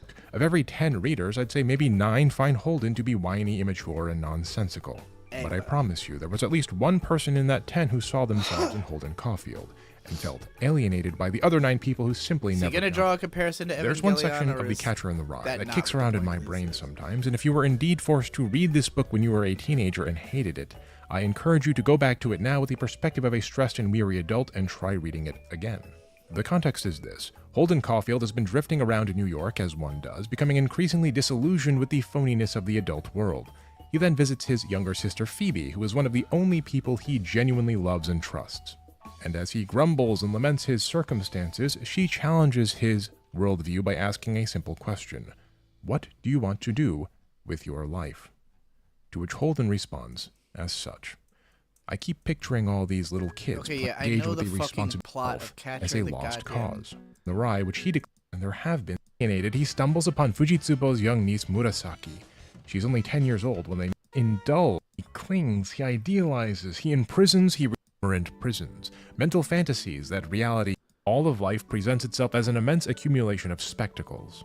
Do you want one? It's quite common and categorized generally into 4 demographic groups. There's class. Oh my lord. Paul Roquette, a professor to be consumed endlessly. He grows comfortable in his dependency, which removes him further and further. The spectator feels at home, discovered themselves and grew into themselves. Discussed The Catcher in the Rye, The Myth of Hippolytus, and The Tale of Genji. But there's one more influential novel that cannot be avoided in our discussion of K-On!, and that is Vladimir Nabokov's Lolita. I know, just the title drop hits. I'm done.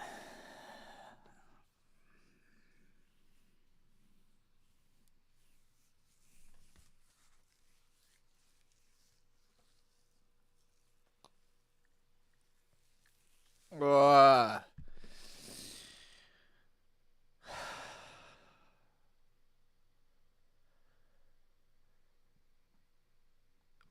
That was me wiping that out of my brain. Just, nope. Don't have to worry about this one anymore. Don't have to give that another thought. Just let that one go. What's it called? The Great Gray Nothingness or something like that? There's a term that Super Eye Patch Wolf came up with on Versus Wolves. He was talking about it with Wooly about how, you know, there's so many things that you'll kind of see it and then it's gone. You'll never think about it again. And it goes into just this gray void of nothing, you know. That's what that was something that had come up in front of me a few times. Like, YouTube's algorithm gave it to me. People were linking it in communities like, oh, K-On! Twitter Nazi video. This is going to go places. And I was like, all right. I already feel like I know why, like, intuitively. But let's see what he has to say. And it was like, all right, let's reference every fucking socially important book I've ever read. Ugh.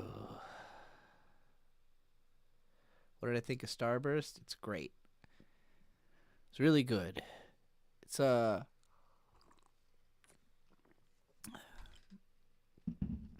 interesting. It feels as much like a Danny Brand. Yeah, Danny Brand. Wow. I'm picturing Danny Brown as a bran muffin now. Danny Brown. It's as much a Danny Brown album as it is like a hyperpop collection. Like, what's it called when you have one of those records where it's like every single band on a label is all on one album, you know? Like, it feels like one of those collections. And there's a lot of places where it feels more like Danny Brown is the feature artist on every song. Like, if it wasn't for the fact that he's kind of rapping about the same stuff on every song, it would feel more like a collection of Danny Brown features, because a lot of the times the producer is also a feature on the song, and so it really feels like their song. You know, it's like Frost Children doing a Frost Children song, and then Danny Brown happens to rap a lot on that song. And in certain places, sometimes the features have almost as much presence as he does, and then the fact that they are also the producer means, again, it feels like their song. But Danny's kind of, you know, just telling his story over the types of music that he likes and just kind of collecting every artist he's a fan of, having them do something that's kind of in the same wheelhouse, and then, you know, telling his story with that. I think it is very good and very interesting, and I like what he was doing conceptually. I don't know if it hits me as hard as an overall album experience as some of my other favorite albums this year, just because I'm not, I think, as in love with all of those hyperpop artists as Danny is. And granted, I am a fan of a lot of them on a level, but like, it's a lot of artists who have like a couple songs I love, and then a bunch of songs I don't care about. Like Frost Children has like 2 songs I love. 84, 85 has like 2 songs I love. Fucking Jane Remover has like 2 songs I love. Fucking Femtanol has like 5 songs I love. None of them is like one of my favorite artists, period, in that way of that, like, if you grabbed all these people together, it's necessarily going to be the greatest album imaginable. It's like, I know I'm going to get a bunch of really solid songs, but, it's not even necessarily anyone's best songs on this project.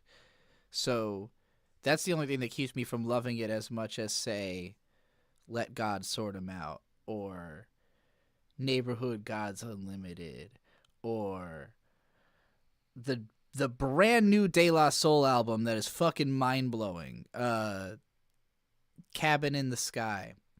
If you haven't heard that shit, it is 20 songs of perfection. It's 70 minutes. A 70-minute hip-hop album that is a 10 out of 10 album in 2025. It shouldn't even be possible. Like, on paper, it doesn't sound right, but it's De La Soul. And, yeah, it's just phenomenal. Very much recommended. It's hard for me to know if I'm going to put it above the Clips album at the end of the day, because I live in Virginia Beach practically, so, like, having, practically speaking, the most famous group from Virginia Beach ever, on their best album ever is, like, hard for me to not think it's going to be the best thing of the year. Sent you a 5 on the Itch.io. I'm curious what your favorite candy are. I'm a Reese's nut. Anything Reese's does, I'll at least give it a shot. Let's see. Let's get a, you know what? Let's just do a tier list. Because I know there's a billion of these. No, I don't want to create. Well, okay, yeah. Okay. This works for me. Okay. So, I'm going to say Warheads. It's either B or C tier. We're going to see how... I'm going to put it in B for now because I'm very neutral on Warheads. And we'll see if I end up moving it down or up based on how much I like other stuff. Reese's Pieces I could eat an endless number of. I could literally sit here and eat Reese's Pieces all fucking day. Bubble Tape is kind of flavorless. It's a fun concept as a kid, but that's the kind of thing that I would have gotten tape, or I would have gotten my gum in this form because it is like this as a kid, and then realized there was just better gum at some point and never eaten that again. 100 Grand is pretty good. Pretty fucking good. Maybe even S tier. I haven't had that many of them. But caramel kind of chewy stuff, little tough on my teeth. I don't have the best teeth. So, Bazooka Gum, kind of ass, chalky. It's not the absolute worst thing. It's not great. Gobstoppers, pretty mid. I don't like that it's like a challenge on whether you're going to bite too early and break your teeth. Sour Patch are pretty great. I'm going to say that's an A tier. For just generic Sour Patch Kids, I mean, I don't know if they've got like... They don't have like experimental flavors in here or anything. If we were talking like maybe Gummy Sharks or something, might go higher up. Gummy Bears might have been, well, that's probably still in here actually. Yeah, there we go. Gummy Bears. Yeah, Gummy Bears are S tier, especially as a topping for ice cream, as long as they're fresh and not like some old tough gummy bears. All right, Hot Tamales I don't care about at all. Tootsie Roll Pops I'm not a fan of. Sweet Tarts and not really. Orange Slices, this is a candy? I don't know if I've really had that. I would rather just eat orange slices, like actual orange slices. Fun Dip is more effort than it's worth. Classic Ed, Edd n Eddy style Jawbreakers, also more effort than they are worth. Actually, those things fucking will cut your tongue up. So fuck them. That shit hurts on your tongue when you try to lick it. Andy's candies are mid, if not shit. I'll put it in C. Lifesavers are fine, but as gummies go, they're one of the weaker gummies. Ring Pops, Actually, I hate Ring Pops because they bleed onto your fingers, and that shit is annoying. It makes your fingers all fucking sticky. Three Musketeers is very good. I don't know if I'm going to put it in S tier because I wouldn't be as excited to eat one as I would Reese's Pieces, but they're great. I don't like Twizzlers.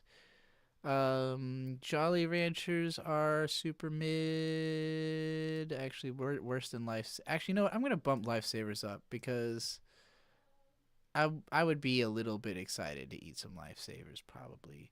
Swedish Fish, Tootsie Roll, no thanks. I don't think I've ever had these coconut things. These suck. They're just gonna make your wrist fucking wet and covered in candy colors. Razzlers? I don't know if I've ever had Razzlers. Crunch is... This was like my favorite as a kid. I think it's not as exciting as I thought it was as a kid. Like the texture experience is somewhat unique, but it's not so exciting as to make it as good as I thought it was as a kid. Candy cigarettes I was super hype on as a kid because they just look cool, but it's just a stick of sugar. They're, it's more aesthetic than it is actually good. Kit Kats I absolutely adore. And especially unique flavors. Like Kit Kat comes in a billion different flavors. The sake Kit Kats that somebody sent me one time were incredible. Smarties fucking suck. York Peppermint Patty is fine. Put that in B. Dots, I can't really remember having had Dots. Peeps are pretty terrible. Cookie Dough Bites are A tier. That's another one that as a kid I was more into, but now I feel like the texture experience is not as exciting as I once thought. Starburst was my favorite candy as a kid, but they took a crown off of my teeth once, and I've been very hesitant to eat them since. But the yellow and the orange ones are really, really, really good.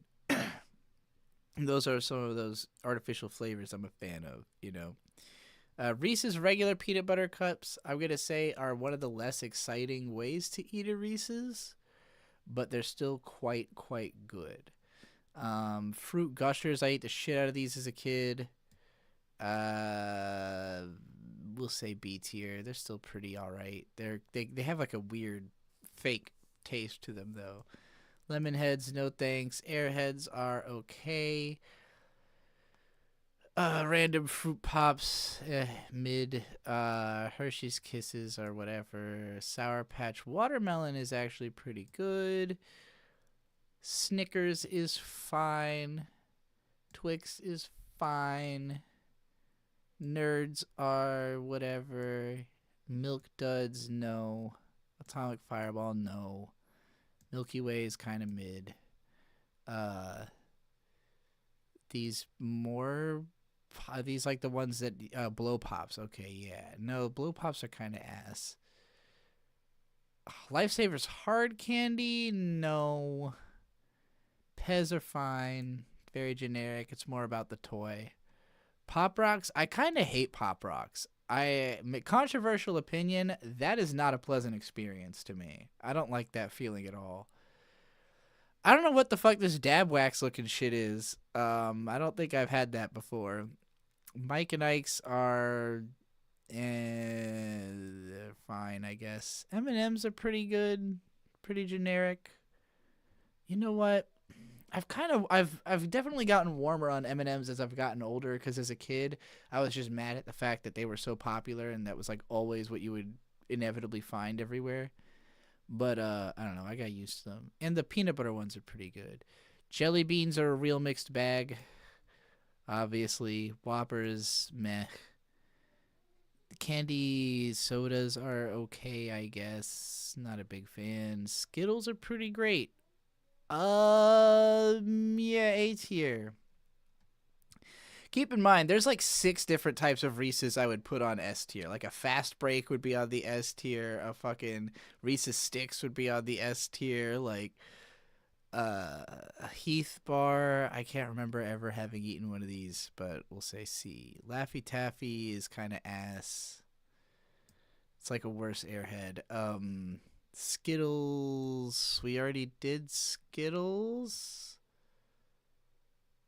I don't know if that's just another flavor of Skittles. There's a lot of flavors of Skittles. I don't know what their basis was for what they put on this. Baby Ruth is fine. Candy corn, no. Almond Joy. I'm not into almonds, really. These things are okay. These little sour dots. Pixie Sticks, that's just sugar with food coloring flavor. I'll allow it. And Hershey's is mid. So there we go. Yeah, pretty much Kit Kat, Reese's, Gummy Bears. Those things are always going to make me happy. Anything in the A tier, I'm going to be like, all right, yeah, I'll have some of that. You know, the B tier, I'd be like, oh, it's around. I'll have one. C tier is like, I'm getting desperate. We're at the bottom of the Halloween candy, you know. And then D tier is like, I'm not really sure if I'm actually going to even touch that. Actually, that does not spark joy, you know. German Chibi says, how can I beat loneliness during my PTO? The first thing that came to my mind was web fishing. That was the last place I saw a lot of lonely people doing something together. You know, internet. You got the internet, the endless super highway. Get into VR chat, VR games or something. So, you know, I've got a partner. So when I'm feeling lonely, I always have somebody I can just turn to. But I also don't think I get lonely as easy as a lot of people do. And maybe it's easy to say that when you've got somebody who you can reliably come to. But, you know, we don't necessarily do stuff together like all the time or anything like that. You know, like I feel pretty comfortable doing things by myself. Like, this is not doing something by myself in my mind, even though like I am physically alone in the room. I'm talking to all of you, so this doesn't feel even a little bit lonely.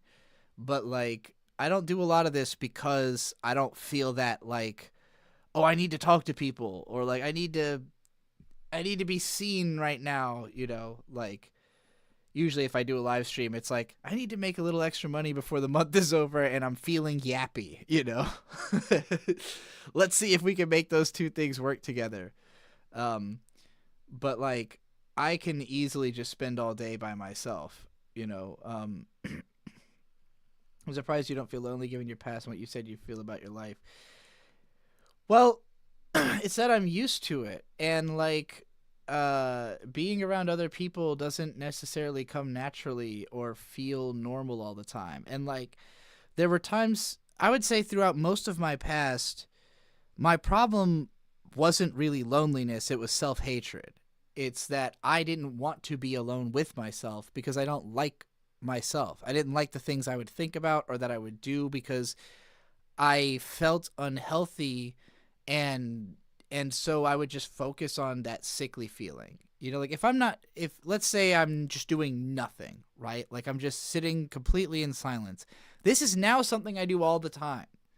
And typically the first thing that happens if I start sitting in silence is I realize that my shoulders hurt. And so I start stretching. And I start stretching. And then I spend 20 minutes stretching. And then by the time I've been stretching for 20 minutes, I've thought of something to do, and I go do it. Whereas it used to be that if I stopped doing anything, I would feel just this immense pain and pressure and like failure. Like, my body hurts because I don't even know how to move. I don't even know how to work out. I don't know how to do anything. I don't know how to take care of myself. I'm a failure. I wouldn't know what I wanted to look like if I was taking care of myself. What would even a successful version of me look? What would I buy if I had money? I don't have anybody to spend the time with. I don't, you know, what is even valuable to me as somebody who can get everything I've ever wanted for free, you know, because all I had ever wanted was anime and video games as a kid. Like, what do I need in this world? That was like the struggle so it was like if I wasn't constantly consuming something, I would just fall into that. And I am literally Utna stretching all the time. That is unironically Ask Krona, who spent time with me in real life. I be stretching all day because I spend long stints in a chair, you know? Like, and this is fucking terrible for your body. Especially the way, like, when I'm doing streams and stuff, it's very intensive. Like, I'm locked in, so my whole body is a little bit more tense, and I don't tend to think about how much I'm retaining the same position, you know? So it does take a lot of stretching afterwards, and if I'm not careful, I will hurt myself.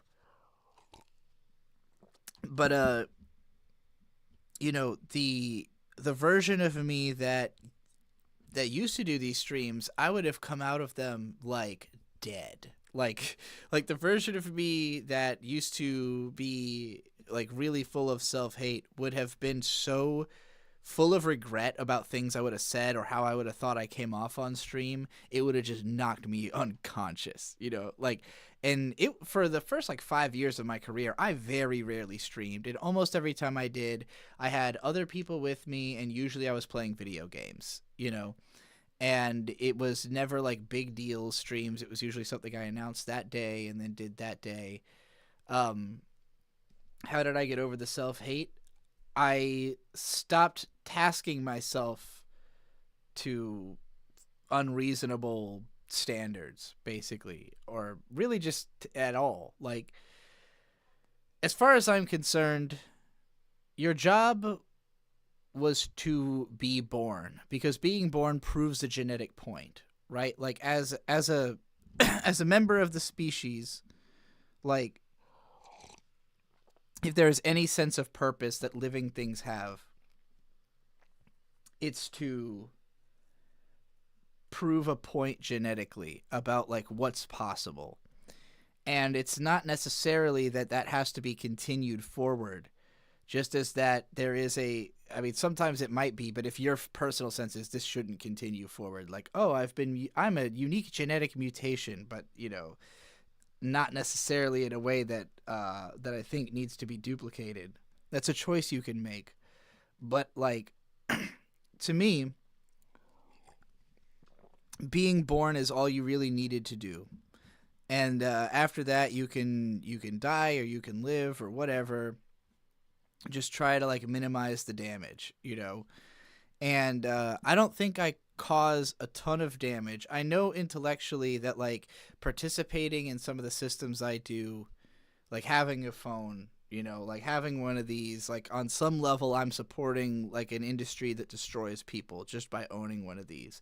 But I also am being destroyed by you know, things even more powerful than this, and this helps me to fight back against it. So it's somewhat of like a double-edged sword, but it's mostly cutting other people and not me. So, you know, like, I feel a little guilty about having it because I don't know if it really, I don't know how much, I don't know on balance if what I'm doing with it is causing more good than the harm I have by having it, you know? But that's the kind of stuff I think about, is like, am I on balance, like, doing more good than bad by existing? And I think that when I was younger, I was very convinced that, like, my existence was just naturally a cancer on the earth, that, like, that existing at all in a first world country is just basically means you're constantly you are empowered on the back of disempowerment somewhere else. And I still think that's true, but that doesn't mean that the best way to fix it isn't working within society to try to do something about it. Like, if you feel guilty about that, then you know, wallowing in that guilt will not do anything. You have to actively try to change it and make it better. And you know, if you find yourself failing, you also can't blame yourself for that failure, because it's not your fault that you're not stronger than you are. You know, like, you have to work with what you've got and take the amount of time that you have. And you know, when I was young, I thought I had to be like a young genius, you know, like, I thought I had to drop out of school and go make a movie and be recognized as like some kind of brilliant for my age type of a person. And there's a lot of people who think that way, and they'll get upset when they notice that people their age are passing them. And like, hopefully you get used to it because you quickly realize, like, well, yeah, of course someone who's younger than me and smarter than me or more capable than me in this or that way, yeah, they should be able to quickly jump past me at something that I'm not, all the way there at just by instinct. But, accepting that you are going at your own pace and that you cannot be blaming yourself for not being someone else. It's not my fault. I'm not Tyler, the Creator. Tyler, the Creator is 1 month older than me. He's been a millionaire since he was 20, maybe 19, something like that. He's been a millionaire as long as he's been an adult. And we're about the same age. So every year that I'm not a millionaire, I could say that's another year that I didn't, that I haven't even gotten to where Tyler was when I first heard of him. And if I sat there wallowing in that, I would be like really sad and upset. But when I actually listen to what Tyler, the Creator, is saying, like when I listen to his lyrics and I compare my life to his, I don't think I am actually feeling worse than him. I think that probably his initial circumstances were worse than mine, and that what he feels he needs to do to compensate for that is overblown compared to what he really needs. And so he has this sense of needing all of this massiveness that I don't need and I'm not chasing. And feeling like I don't need it has given me a level of peace that I don't see that guy having.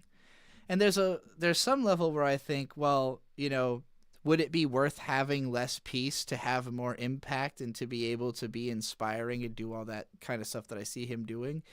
Whether it would or wouldn't doesn't change the fact that I'm not him and he's not me. And so he's going to have his fun, I'm going to have my fun, and you just can't compare the two things, And so, like, when I take stock of my life right now, I'm in him, but I look just like him. That's hilarious.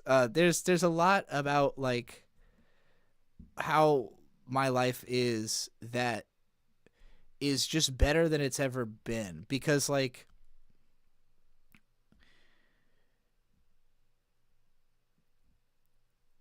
the people around me are just easier to be around than it's ever really been before. And, like, and that includes myself. It's easier for me to be around me because I like me more. I like who I am. So it's easy for me to be around me. And it wasn't like that, 5 years ago. And the other people who are surrounding me are not feeding into the negativity that the old me had. Like the things that I didn't like about myself back then were being reinforced by the people around me also not liking those things about themselves or about myself, or all of us being kind of toxic in our own way. And when you're not around toxic people and nothing is feeding into that toxicity and you're just being the best version of yourself and being embraced by, like, when the people around you accept you the most, when you're acting the best, that's when you are going to feed into that behavior more. And so, just the fact that I have better people around me, I'm a better person, and I'm in a safer environment makes me feel like, well, things are better than ever, even if, like, I'm not the most popular or have the most money or any of that kind of stuff, even compared to my own self from the past. I've got the most stability. And so that's why I don't feel the self-hate even when I have literally $2 in the bank like I did it at the start of this live stream. I guess I still do because I haven't sent myself any of the money that you've all sent me. I should do that just for safety's sake. It's not good to sit with $2 in the bank. You never know if it's going to bounce. So now I'm going to instant transfer myself like $35 that y'all have given me through Cash App and Venmo. And then the rest of it will show up later from the other sources. But yeah, I'm a lot more at peace with my station than normal people even, like just I literally make less money than like people who are a lot more concerned about their money than I am, and I'm just like, the stress is killing you faster than the being broke, So I've also just like, I think about, that line, the way the Prince describes Utana as having like bared up under such circumstances, whatever the word he uses is, where he's like, you've been through a lot basically, and that's why you're brave. That's how I feel as well. It's like, I don't know, things just were shittier, so it's easier to be happy when things aren't as shitty as they were before, regardlessly of how other people see your situation. I know how it feels to be here. Being alone in this house is a lot less stressful than being around people who suck in other environments. So, it was nice.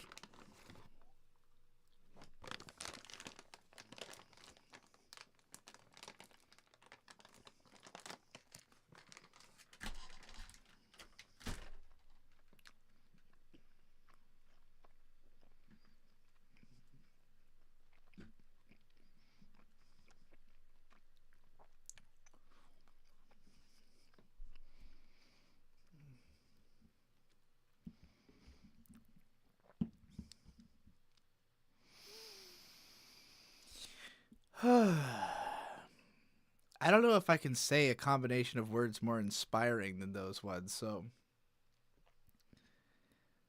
How much to watch a 14-minute long video? It would be like $20, but I don't know if I want to do that right now because this is more of a Q&A stream.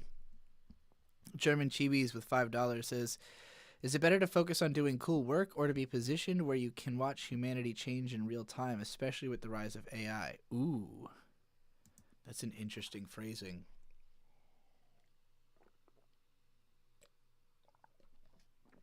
Okay. When you say being positioned to watch humanity change in real time, I don't think there is a real bird's eye view. Like, I don't think there's a way that you can really see everything going on. You're always going to have blind spots. There's always going to be stuff that takes you by surprise. You didn't know there was going to be a revolution in Nepal. Like, that wasn't something you were, like, counting down the minutes for. You weren't like, oh, yeah, that Nepal revolution's bubbling up soon. Unless you're, like, hyper plugged in specifically to Nepalese politics. But now that it's happened, it's like, oh, this is a thing. This is like a movement that's happening. We're all seeing it and we all know what's going on. And we're accounting for it. But, like, that's very late, compared to all of the buildup that there was to it. So most of the time, we're only really going to learn about things at what really is the last minute. And then we're going to be living in the after effect of it, unless we are a part of it. And so, if you're talking about watching all of humanity change in real time, make no attempt. Because you're going to be relying on not even tertiary, like quaternary or what's a higher number, sexternary sources. Like, you're talking about there's a guy on the ground in the action who's actually experiencing it. So that's firsthand. And then he's describing it to you through, like, Twitter. That's secondhand. And then, like, a journalist reports on that tweet. That's third hand. And then another journalist reports on that journalist's report, and that's fourth hand. And then you hear about that YouTube video from your friend on Discord, and now it's a fifth hand report, and then you tell your mom about it. And that's sexternary information. That's the kind of way that, like, that you're getting info if you're trying to learn as much as possible. And that's fun, and you're going to do some of it anyway, just a natural sponging of, if you keep flipping through your shorts, you're rolling the dice over and over again on getting shown something that just happened. But in terms of, like, being able to figure out how to position yourself, doing cool work usually requires you to understand how humanity is changing in real time within one paradigm. I hope this isn't misinterpreted. I'm asking if it's more exciting to be part of the human experiment like technological evolution than just being focused on what you're doing in your community. Well, so it has to be both. Like, the technological evolution has to be a result of what's happening in your community, or it's meaningless. Like, the AI bubble is bursting. That shit is going. If you're like, should I be like hitching my wagon to AI? And no. Whenever somebody tells you something is the future, they are full of shit. It's because they want more funding to that thing now. But as soon as that thing isn't profitable, like as soon as it's not turning over a profit for the level of investment that's gone into it, they're going to pull the plug and it's dead. We all watched it happen to NFTs insanely fast. NFTs came out, a whole lot of money got poured into it. People said this is worthless on a normal consumer level, and then the entire thing evaporated.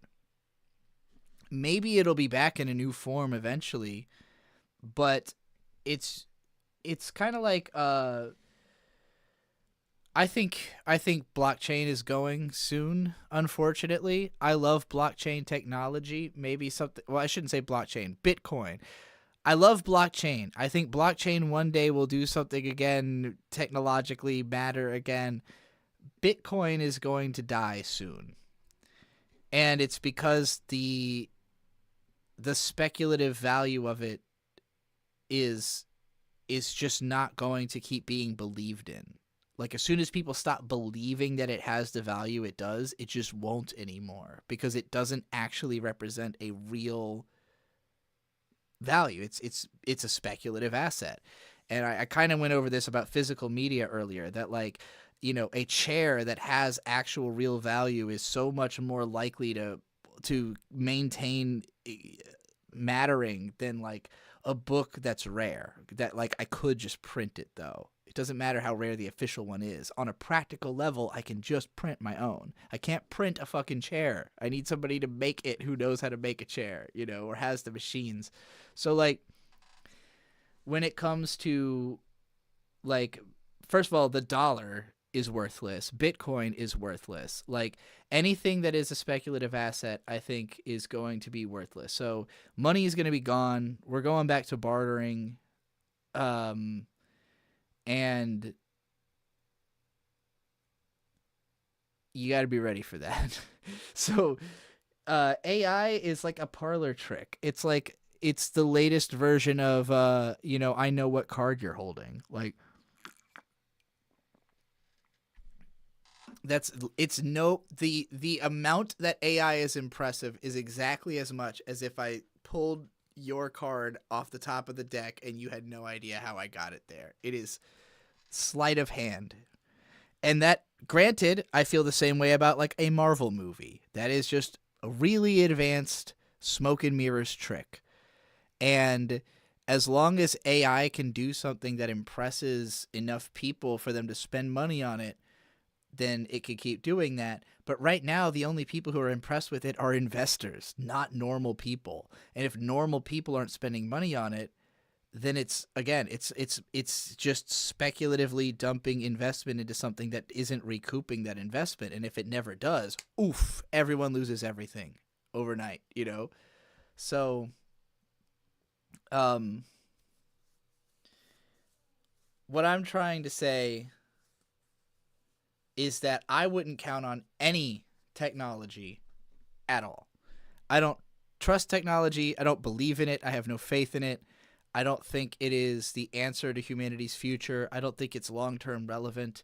I think all of it can be easily destroyed and dismantled. Like, imagine if a couple billionaires were like, I don't like that regular people have access to technology. What if we just shut all that down? You know, like, what if we just took that away from them?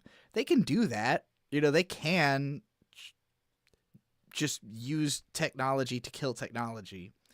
And then what are you going to do? What skills do you have? How are you going to survive that world? Do you know people around you, or are they going to take all your things, you know, like because they don't like you or they don't think you belong there? Like, if you have a strong sense of community, you will always have a place in the world. If you know somebody with a farm, you'll always have access to food. Until that farm gets destroyed. If you know how to grow your own food, you'll always have access to food. I don't know. Learn how to build things practically. Fuck technology. That's my take. I think I answered that question. Vampire account? Is that your full name? I got 2 questions coming in here. One for $5 vampire account. Did you see that Elon brain broke Grok again? It could only praise him no matter the question, and people took advantage of that. That sounds hilarious. I'm not surprised. You know, I got myself off of X by way of, if you haven't seen my video, How Are You Not Banned from X? It's about that I just sent comedy death threats about Elon Musk every day until I was finally banned. And my life has been so much better since not being on X. If you're wondering how I achieved this Zen state, not being on X is a huge part of it. And sometimes I watch like Bird go on X, and I'm just like, how do you live seeing all this all day? You know, like, this is maddening. It's not good for your mental health. You really should not be on there. I don't advise it. Rocky the Robot Guy with 50 sec said, I don't play games, but fell in love with Dark Souls 1. Should I play the other games? For your information, 50 sec is about $5.2. Interesting. Yes, abso-fucking-lutely.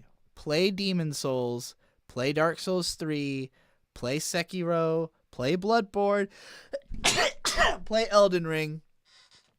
Consider Dark Souls 2 if you are really hurting for more.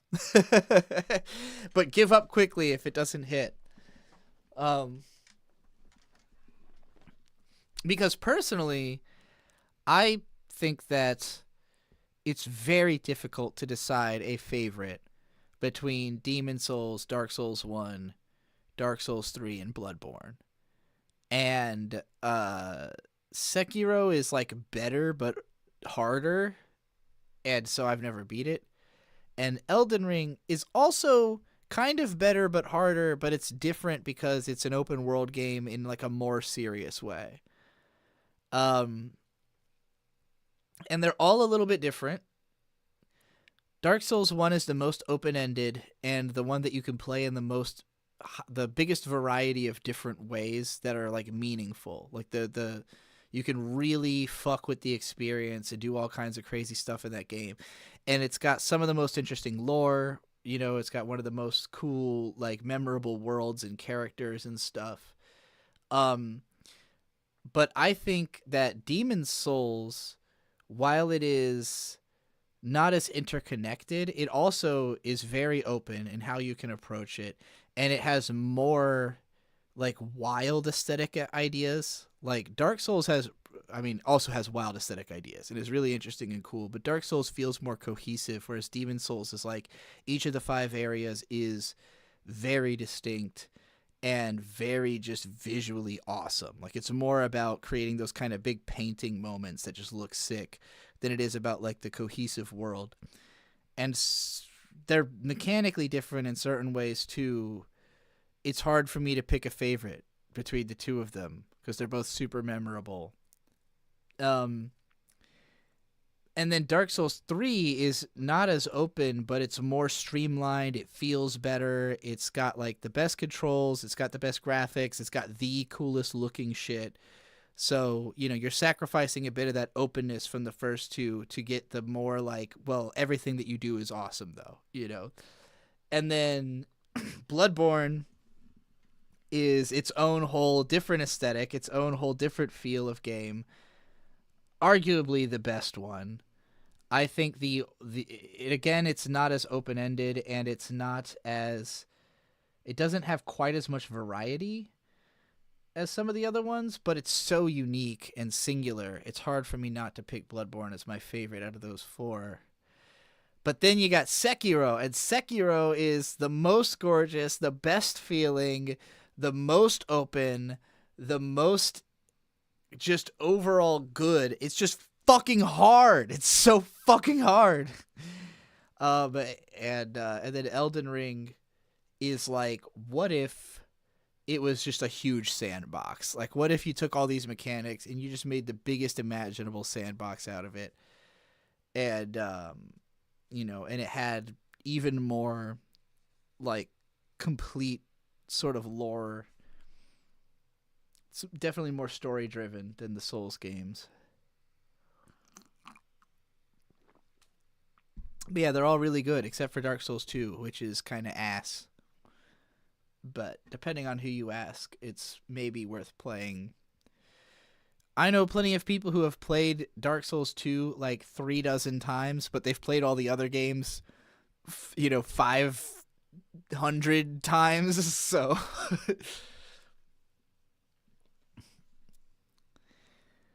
Of Death and Love with $5 says, just rewatched You're Gonna Carry That Weight vid, one of my favorite YouTube vids. Any recent thoughts or feelings on that video and its topic? I definitely think that was one of those where I just kind of I made a real winner of a point there that that it's one of those that because of Cowboy Bebop being what it is, like, so okay, the way that this video is made is that at that point in my YouTube career, I felt like I should have the ability to go back to a lot of my favorite anime and be able to describe what's so good about them.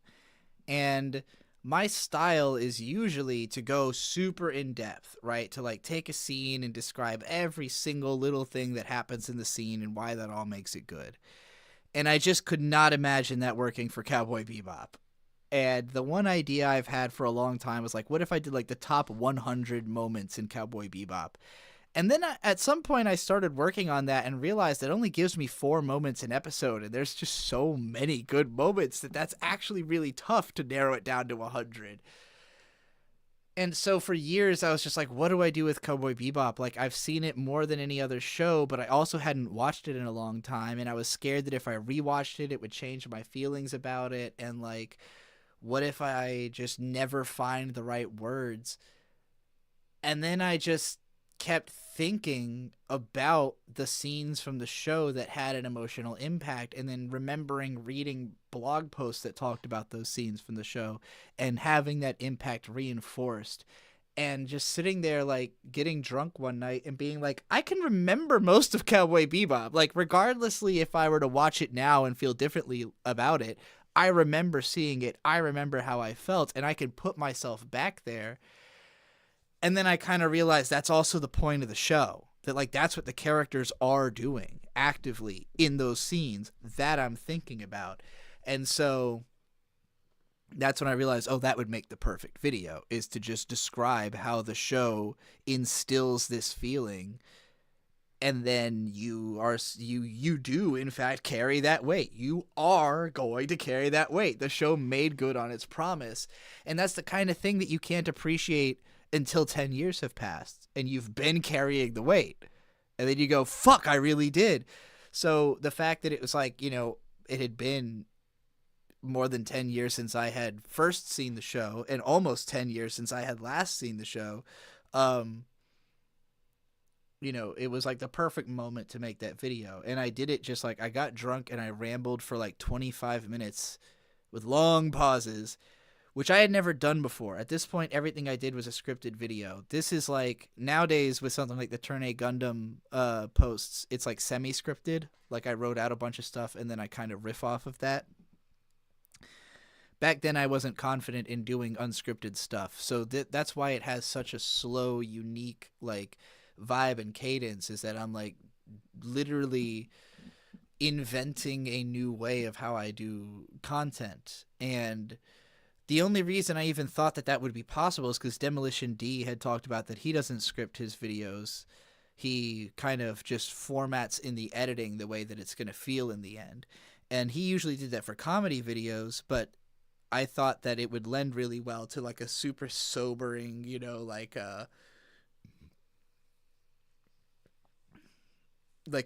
a drunk person who is having a sobering thought kind of atmosphere would go well with the unscripted tone, and then just using music from the show to make it not feel like awkward and boring and, and weird that I'm like, so unconfident in how I sound. And it just so happens that specific unique tone of that video was massively not only popular but influential. And I've mentioned it before that Super Eye Patch Wolf told me that this video specifically was like where he got his delivery style. He was like, oh, you can do it like that, I'm gonna do it like that, you know. So I'm quite proud of it in the sense that that guy's one of my favorite YouTubers. So it's like, oh, cool, I inspired something that was then going to entertain me, you know, for a long time. Even if I don't really do that style, I'm glad that somebody took that ball and ran with it, you know, and kept it alive. And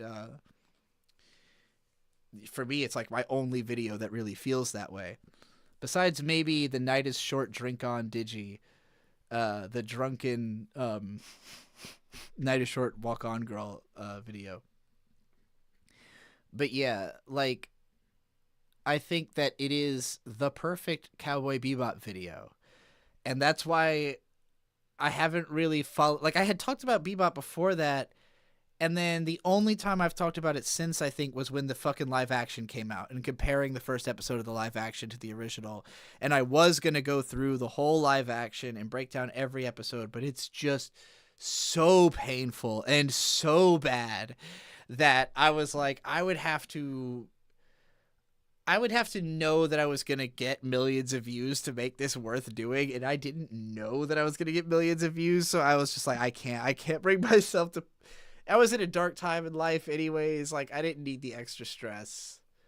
Maybe now I would be able to handle it, but I feel like that's, that subject has already kind of lost steam. We all know how bad it was, but most of y'all didn't watch the whole thing. I watched the whole live-action Cowboy Bebop, and however bad you thought it was, it gets so much worse. Of Death and Love with another $5 says, ironically, Super Eye Patch Wolves is one of my favorite YouTubers. Do you have a favorite video from him? That's a good question. So I've been really addicted to Versus Wolves lately, and I'll get into that after we investigate if I have a favorite video from him.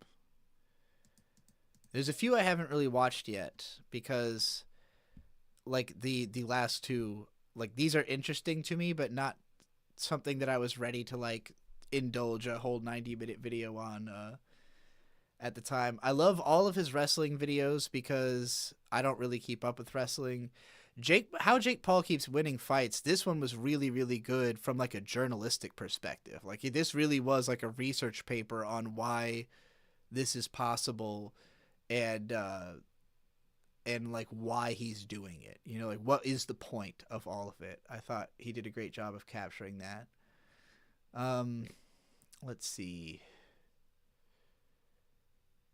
And I want to stress, these are all good videos. I'm just trying to figure out like what's my favorite. The Nathan Fielder ones are really, really good. I don't know if I've seen the dark side of content creation, but that sounds like it's up my alley. Whichever one is the one where he is talking about how fake like creation is, and he says like, even this, there's like, this is actually my 5th take of me saying it, that it plays like all 5 of the takes at once. Whichever video that was, I loved that segment. It was a very effective way to like address the artifice of the video without breaking the flow of the video. Am I a furry and other burning questions? The answer is yes. I don't need to hear him say anything for the answer to that question to be yes. But yeah, I remember like way back in the day, I remember watching all these when they were coming out, and then I had like taken my eyes off the channel for a little bit and sort of turned back and was like, oh shit, these have gotten like really good. But yeah, as he's moved away from anime, I'd say I've gotten more interested. Like a lot of the anime stuff I don't really remember or care. I don't, again, I'm not usually very interested in listening to other people's opinions about anime if I already know the show, because I already have my own opinions about it. If it's like historical, that's interesting. Or if it's something that I was never going to watch, but I'm watching somebody else. Oh yeah, the Garfield one. This is the one. What the internet did to Garfield is a perfect video. This has got to be the best one. 11 million views also. Holy fuck.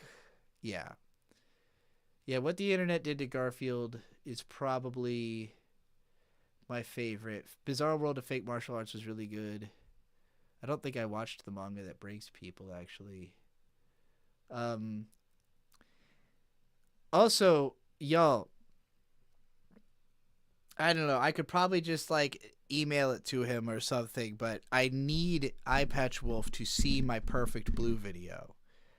I am convinced he has not seen my Perfect Blue video, and he needs to see it. So I'm putting this out there so that if I don't remember to make a concerted effort to make sure that he sees that video, that somebody else does. But he's got, from 8 years ago, a 15-minute video recommending Perfect Blue that I don't think he remembers making, because he recently made a whole other video. This is not even the podcast I was looking for. Also, he needs to fucking make his channel interconnections easier to follow, because it's really difficult to get from one fucking channel to the other.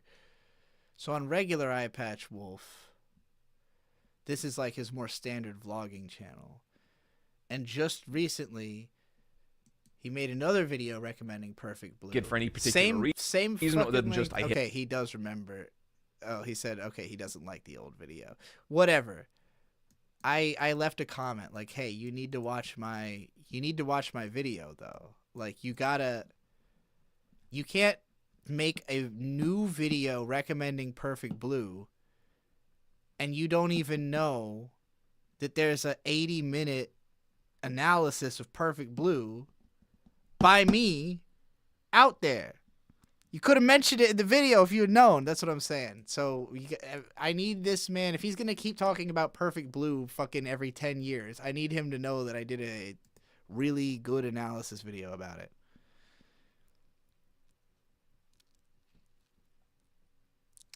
Anyway, I'll probably just email it to him if y'all don't beat me to it. But anyway, I was going to talk about Versus Wolves because I love this podcast. I might have did this on my last stream as well. I don't remember, but it's what I've been listening to, so it's inevitable. But the conceit of this show is basically that they're both like playing a wrestling heel against the other and devolving into emotional manipulation and chaos in every episode, but all in like a very wink and a nod kind of way. It's just it's great entertainment media product. It's everything that the biggest problem in the universe was supposed to be. Like if you remember the early biggest problem in the universe, either version of it, when it was Maddox and Dick or when it was Vito and Dick, in either version at the very start, it felt like a bit that both guys were doing together. And that's how this podcast feels, but on like a way deeper level, because you know it actually is a bit these guys are doing together. Whereas with Maddox or with Vito, they were always like half in, half out of doing a bit, and then eventually it just collapsed in on itself and they became like a incorrigible type of a human. This is like, what if the idea of it's a competitive podcast, but both guys completely understand exactly what level of a bit it is. It's like a dream podcast. Like, honestly, I dream of having a podcast this good, but I've never found somebody that I think I can podcast with this well. Like, these two guys have a chemistry you cannot force. Well, maybe you can, because on some level it was forced. On some level it was a parasocial, like John was just a big fan of Wooly, who parasocially found his way into his life and then ended up with a podcast with him because they did in fact have chemistry like that. But I'm just saying, it's going to take me a lot of doing to make something like this happen. I have people I enjoy podcasting with, but I don't know that there's somebody who I think I could pull this off with yet, or if they're even out there. Have you all actually, anybody in the comments, if you're listening to this post hoc or right now if you're in the chat, is there any YouTuber you've ever imagined, like, if I had a show with that person,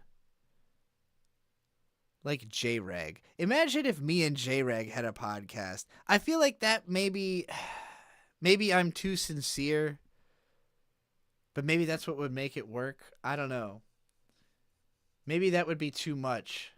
There's got to be somebody who has the right chemistry that me and them would just bounce right off of each other back and forth for 4 hours. No, not YMS. Not at all. I don't think our energies. That's why I've never tried to work with him, because I don't think our energies are that similar. Well, Krona and I already do podcasts together, but I don't think we have. The thing about Krona is that she is still getting into being a YouTuber.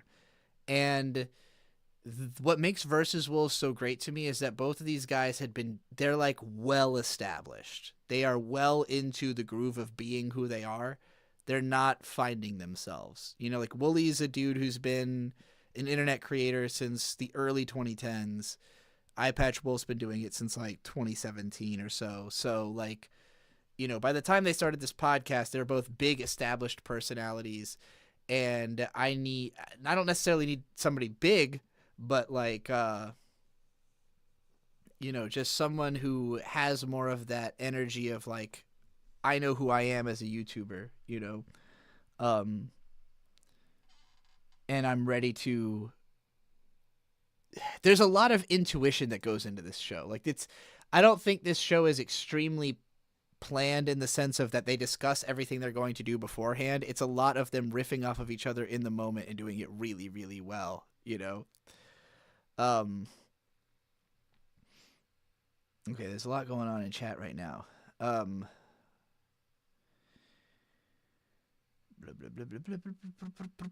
Big Butthole said, if I send you $2, will you review a post I text you? I guess. Lee J4279 with $5 says, don't really have a question, just keep recommending random things. Oh, I will never stop recommending random things. In fact, this whole show is about recommending things. Every episode is, so they each recommend one another something that they are interested in talking to the other person about. And then on the next episode, they discuss what they recommended one another. So, for instance, on this episode, John recommends Wooly Vinland Saga. Wooly recommends John Kill 6 Billion Demons.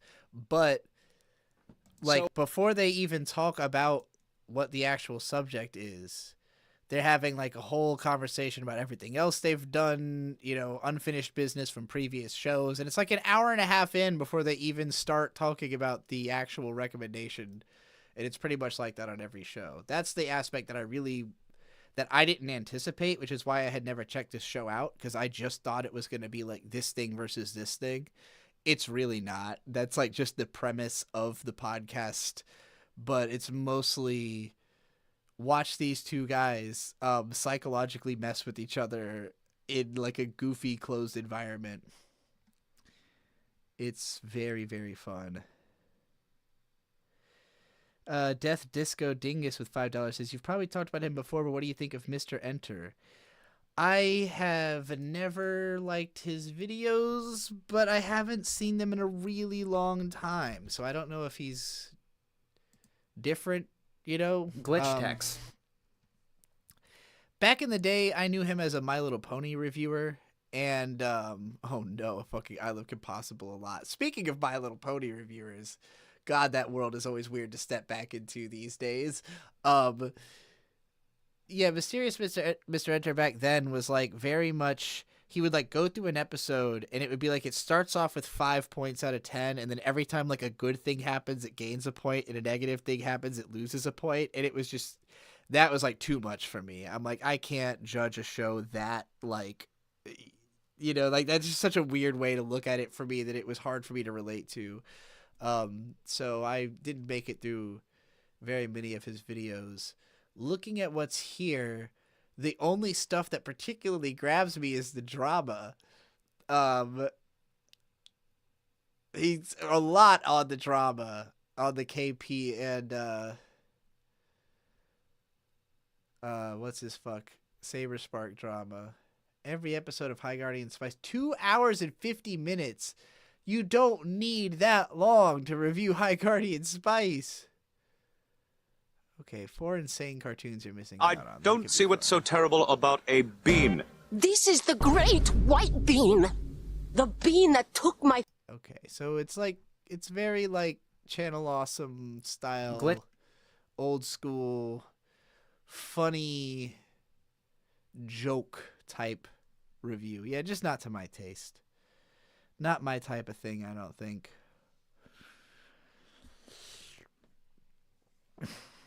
The Void Gazers. Yeah, I mean, that show was tough to do. I had great chemistry with Cider. Cider got he got a real job and became a normie. I don't think he is interested in doing internet content. Big Butthole with $5. Play again. Trixie Clipsy, my appearance on DK show. Also, if I'd podcast with anyone, it'd be Parusaro. That'd be fun. On DK show? Oh, the Dick show.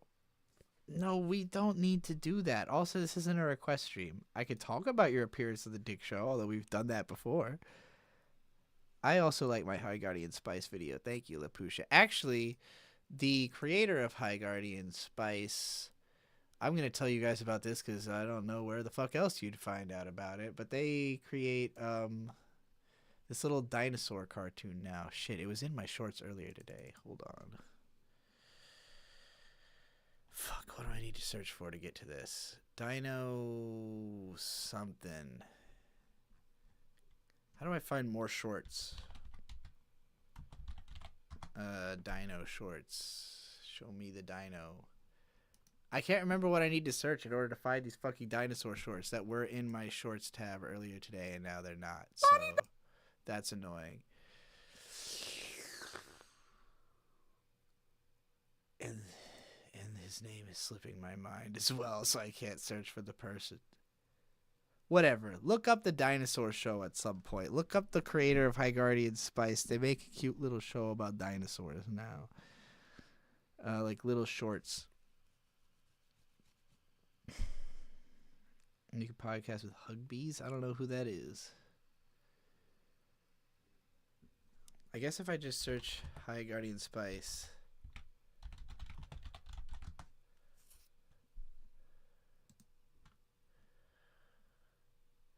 Ray Rodriguez. That's who I want.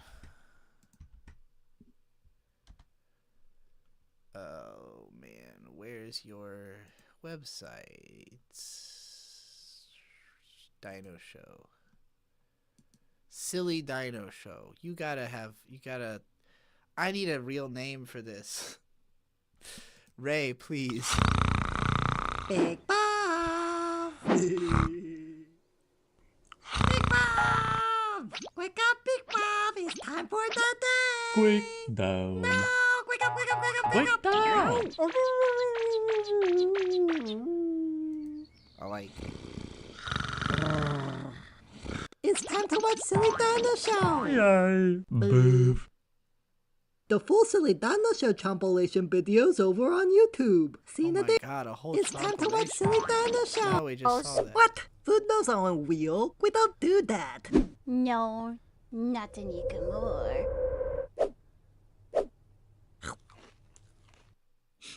Anyway, yeah, there you go. It's the Silly Dino Show. I know it's a cute name, but I'm never going to remember it. I'm never going to think Silly Dino Show. I'm going to think Dino Show. How do I feel about people like Sam Hyde? He's a guy who just goes out of his way to make people uncomfortable all the time as a way of life. Not really my bag, you know? It can be funny sometimes, but he is really just like that, you know? Like, that's just who that guy is. Just making people uncomfortable all day as a way of life.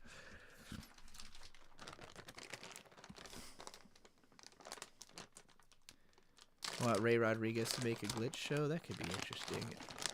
I know he's always like trying to get work. The High Guardian Spice blowback did not do good things for his career, so.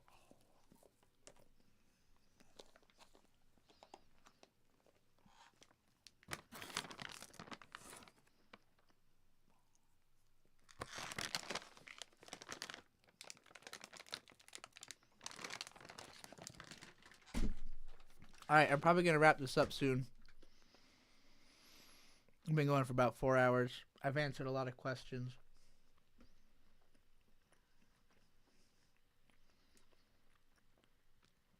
So unless anybody's got a last minute question, I'm going to wrap this up, eat more raisins, and probably continue working on editing videos. Got a bunch of shit in the editing bay.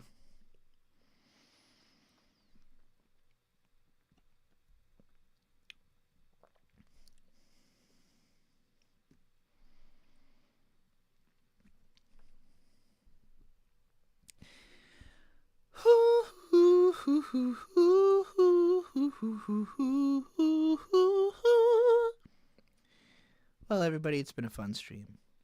Thanks for coming out. Thanks for joining me. I'll see you.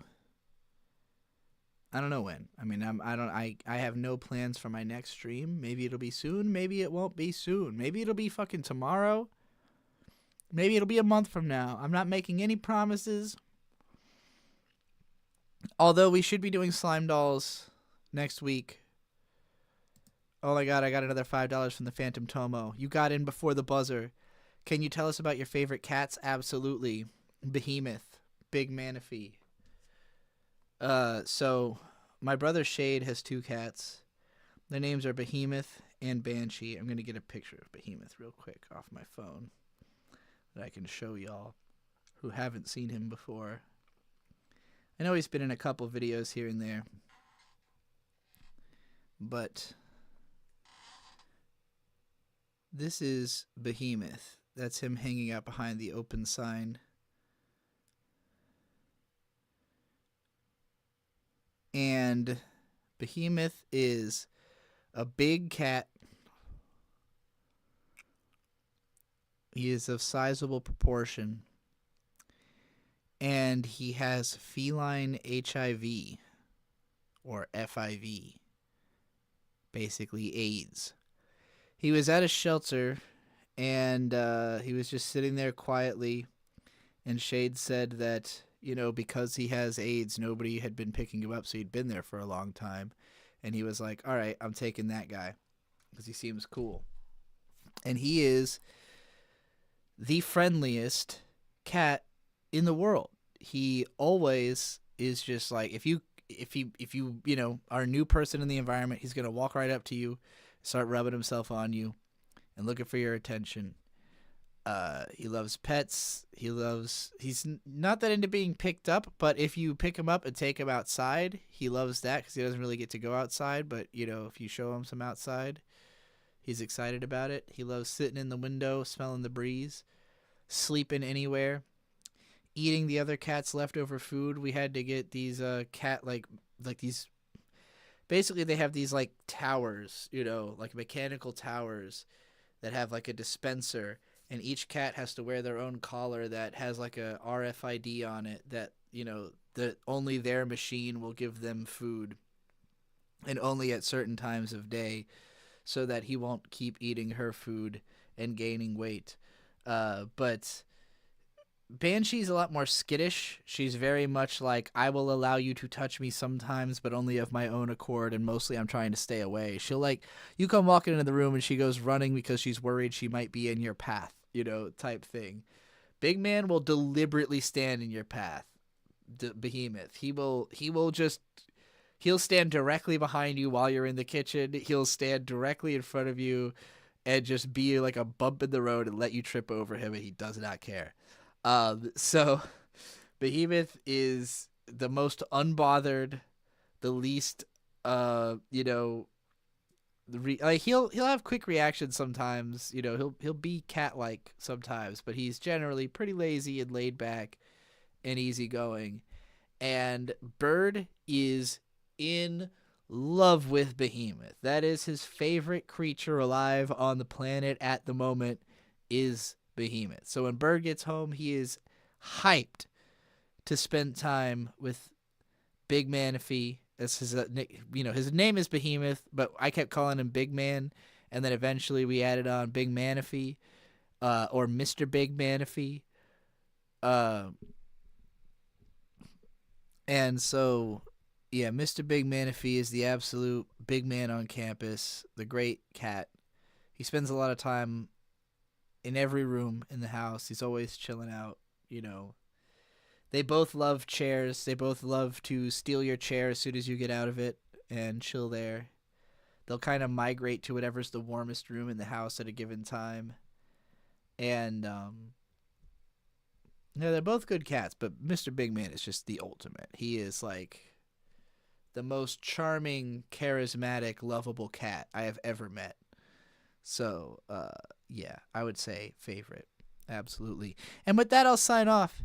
Thanks again, everybody, for coming out and listening to this stream. I'm going to go hang out with Mr. Big Manaphy now, because that sounds like a time.